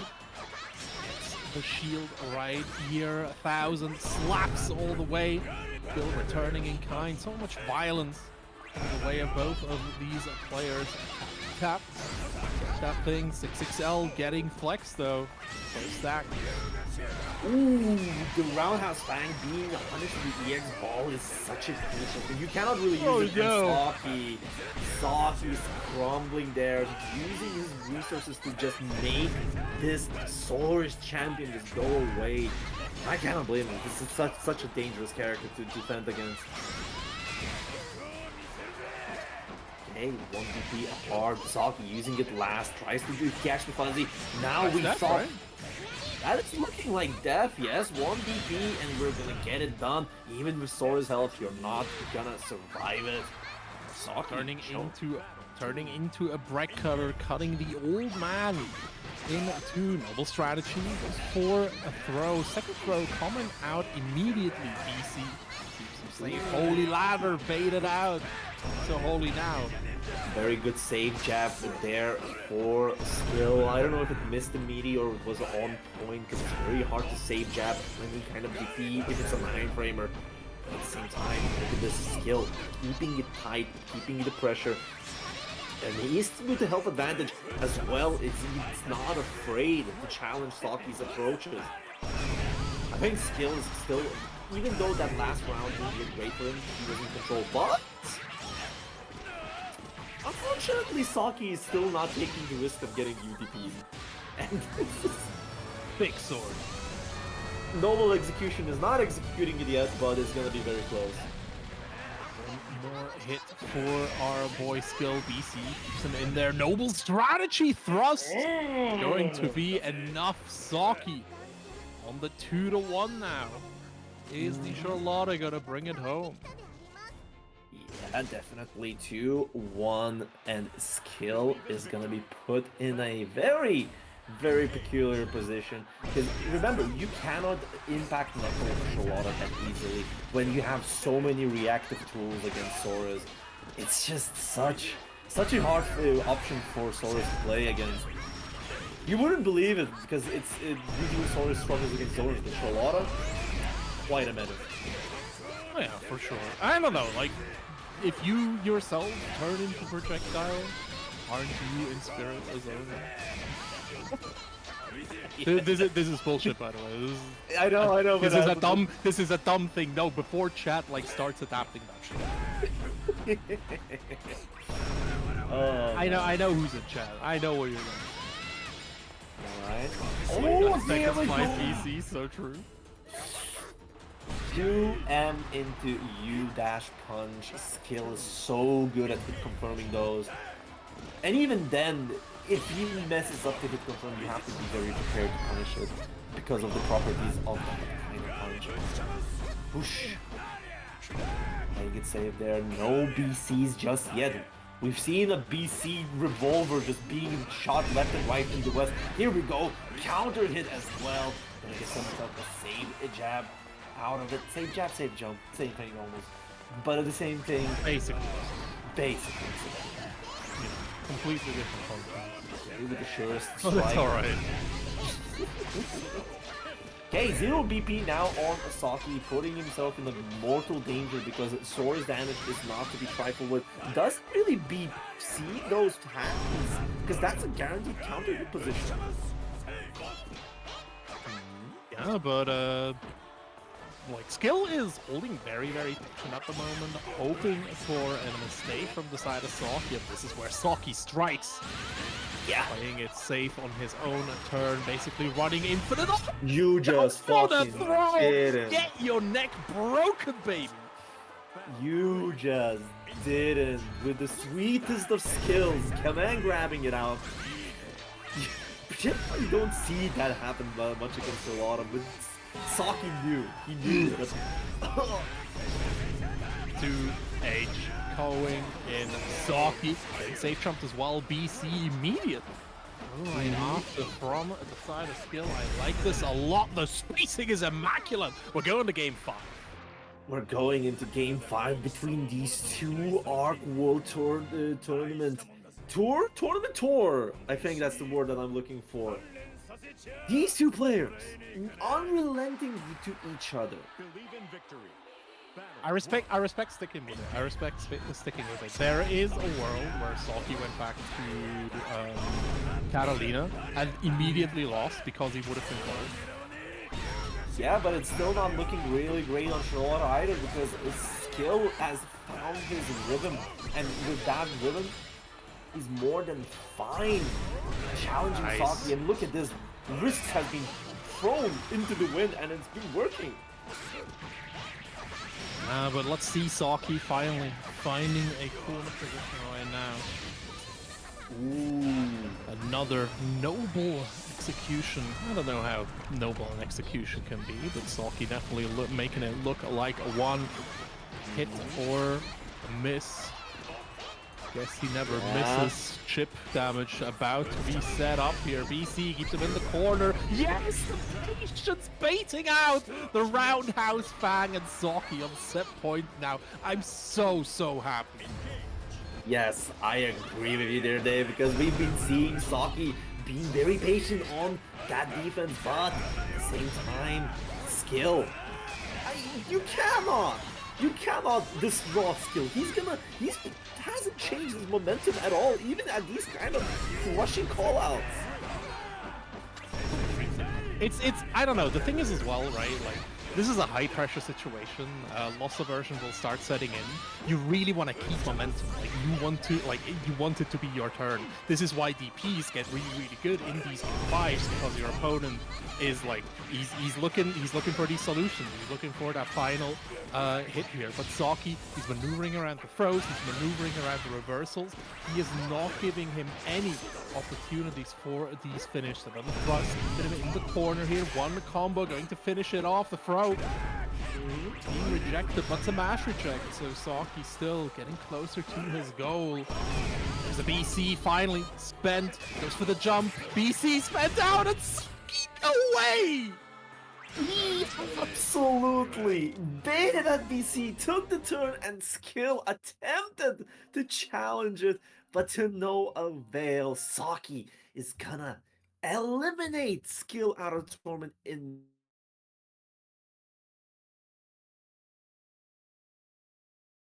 leave. Now, Dave, it is a salty comeback here. It is a salty run back between these two players. Space has eliminated Saki into the loser's bracket, and now Saki is coming back with the vengeance.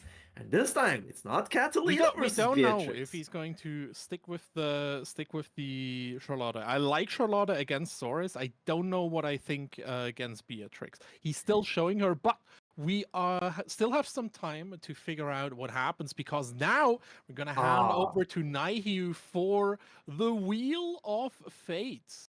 Yes, Weigh another Naihu. 20 buckaroos. Please do us a favor here. Big man. Hello, we can finally hear my Hello. voice in this wonderful bracket. So here we go. Boom.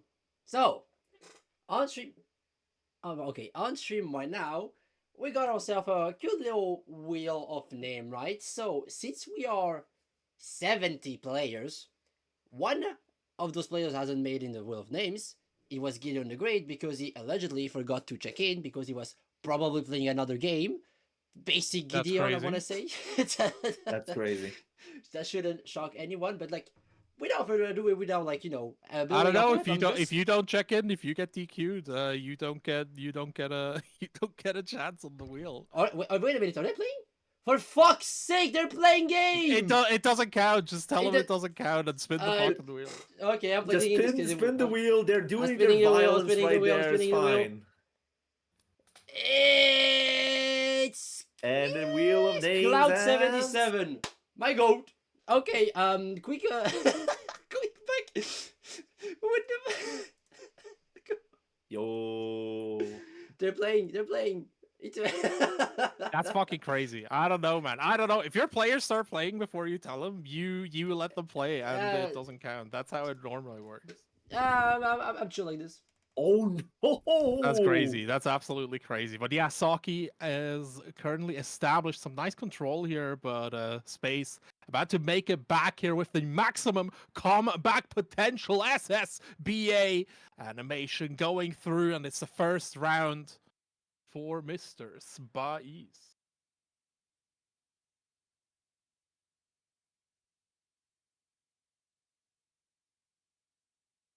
I'm just playing into the no game sound mode by not saying anything, Dave.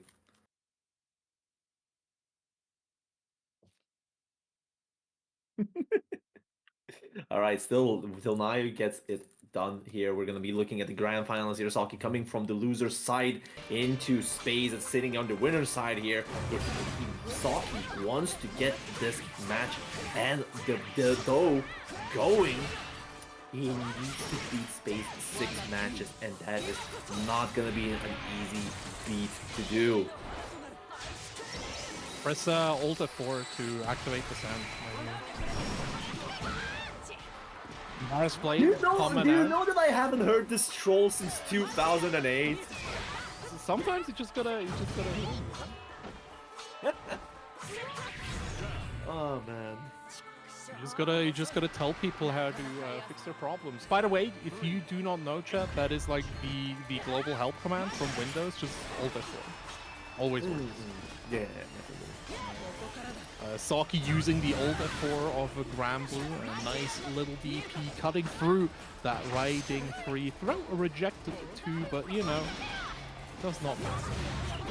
Ooh, too early on the light wall there. Not gonna catch that riding free, unfortunately. But still, both players are playing very careful there. Ultimate Thunderbird is gonna come out clean to sweep. But, oh, sweep, that's a hit! That's a hit. It happens so rarely. Because you need to be so early on the release of the light wall to punish the 6XL. And it is a very, very technical feat to get a punish on it.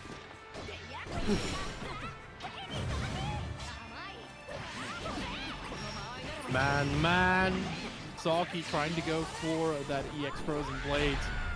Space just there in time, striking like a shark. Picking himself up the first game and setting the tone for this grand final.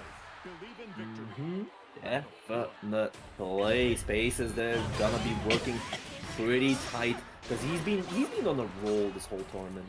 He eliminated a lot of big names, and Saki was one of them.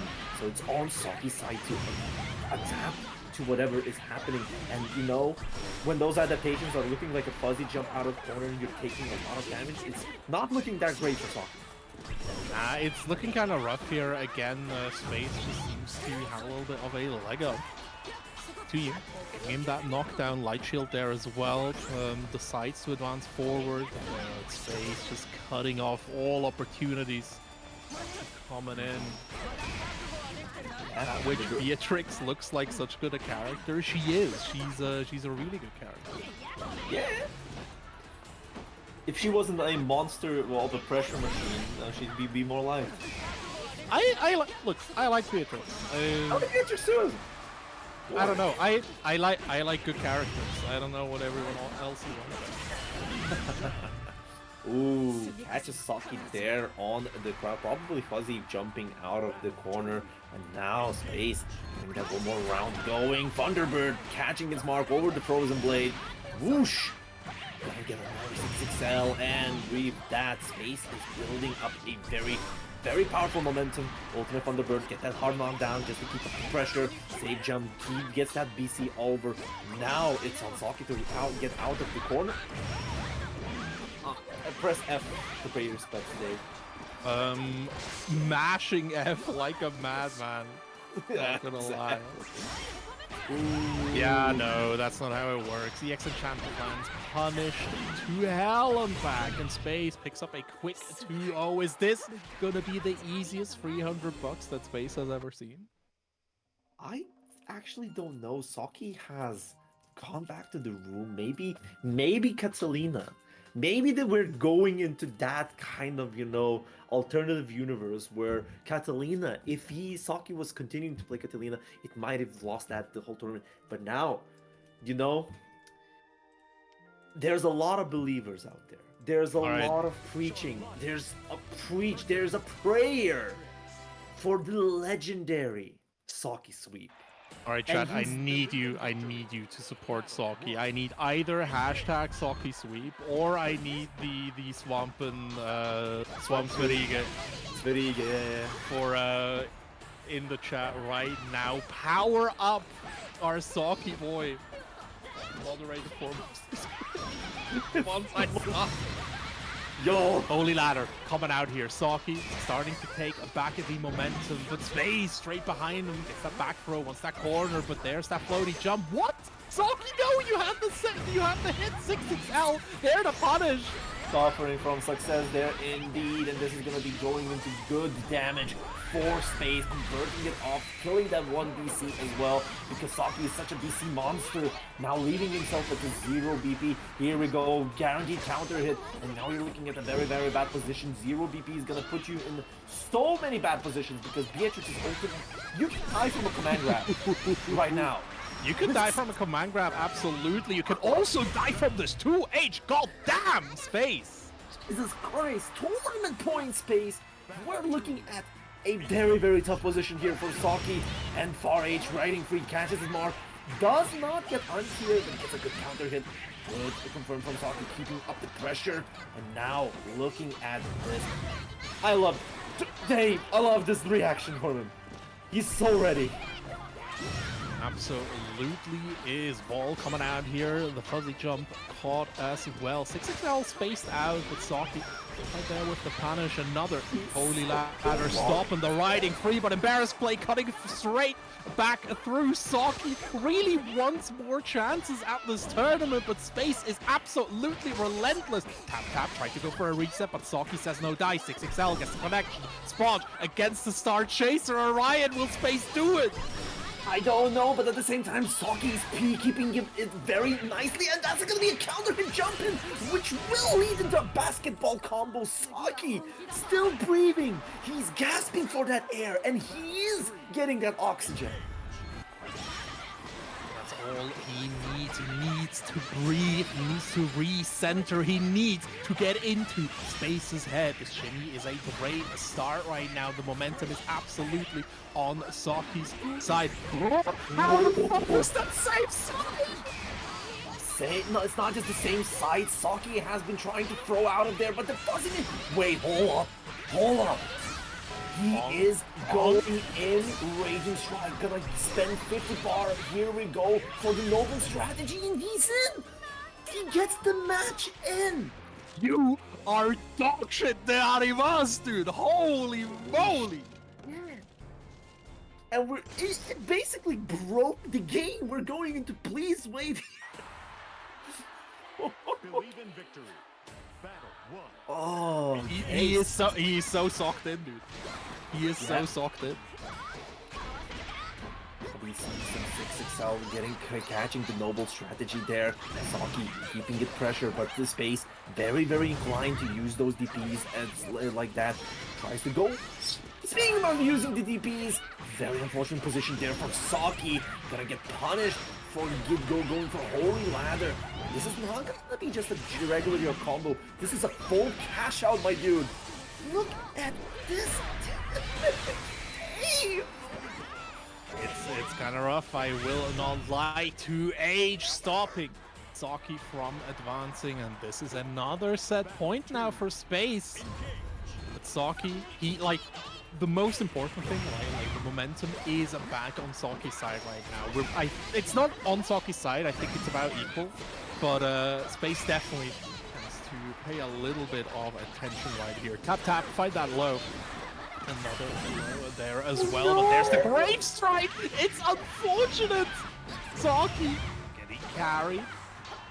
Has to bait out another reversal, but Saki not biting, but there are 0 diamonds on the side of the Sockster here. Any combo will kill. We're getting close to throw killing. It doesn't matter. The light going to give us the hit, and Space is the winner of Operation Nightfall. Oh my lord, what a match. I cannot believe that Raging Strike hit there. That was so... But, nevertheless, both of these players played immaculate game. We believed in the Saki sweep, and Saki did show class with Charlotta, but Space, what an immovable object. What a monster of a player. Confirming his game and getting that sweet win. It's so over, the Arimas. But it's not just Saki's tournament run that's over. It's the entire tournament that is over. Look at this beautiful bracket. Space making his way through the winner's bracket, dropping a game here and there. But man, getting out ahead of 70 people is definitely nothing to scoff at. Yeah, definitely. Not just 70 people. You had, as we said, a lot of big names that joined up here. We've seen top 16 games that should have been these level of grand final games. It was a battlefield right there. Absolutely. But with that, we are coming to the end of Operation Nightfall. We have finished all of our objectives. We're about to extract at the meeting point. And by that, I just wanted to thank everyone who joined and played. A big shout out to Naihu for not just organizing this, but also allowing me to be on here. Big shout outs to Riot, to Toast, to Gekiko, all of the commentary squad. I love you all. You are the core of this community. Thank you, thank you. let's not also forget the TO assistant Black sitting here as well, keeping everything smooth. And as well, thank you to all the contenders and thank you all to the viewers. We couldn't do this without you, and this is all for the European Grand Blue community. Thank you to those that donated. Big thanks to Scooperster Tira and as well. Tira as well. True. Tira. Yeah. She's Tira helping out as well. Block and Tira. The TO side. Big fan. Big fan, yes. Also, thank you to Trashy for giving us lovely props and, you know, images and designs for this tournament. You know, there's a lot of people to thank. And also, thank you to everybody that donated $5 just to get funny gifts behind Dave. Absolutely. Thanks, everyone. I think I'm gonna keep doing this gimmick. This is a fun gimmick. Just like have people donate money to put gifts behind me. But yeah, we are going over to Big Man Khalil. He is hosting an open lobby. Incredible person from the SoCal community, always supports the EU community as well. Make sure to give him all the love possible. We have been just Dave and Araya. Thank you so much for watching Operation Nightfall, and we'll see you next time. Bye-bye.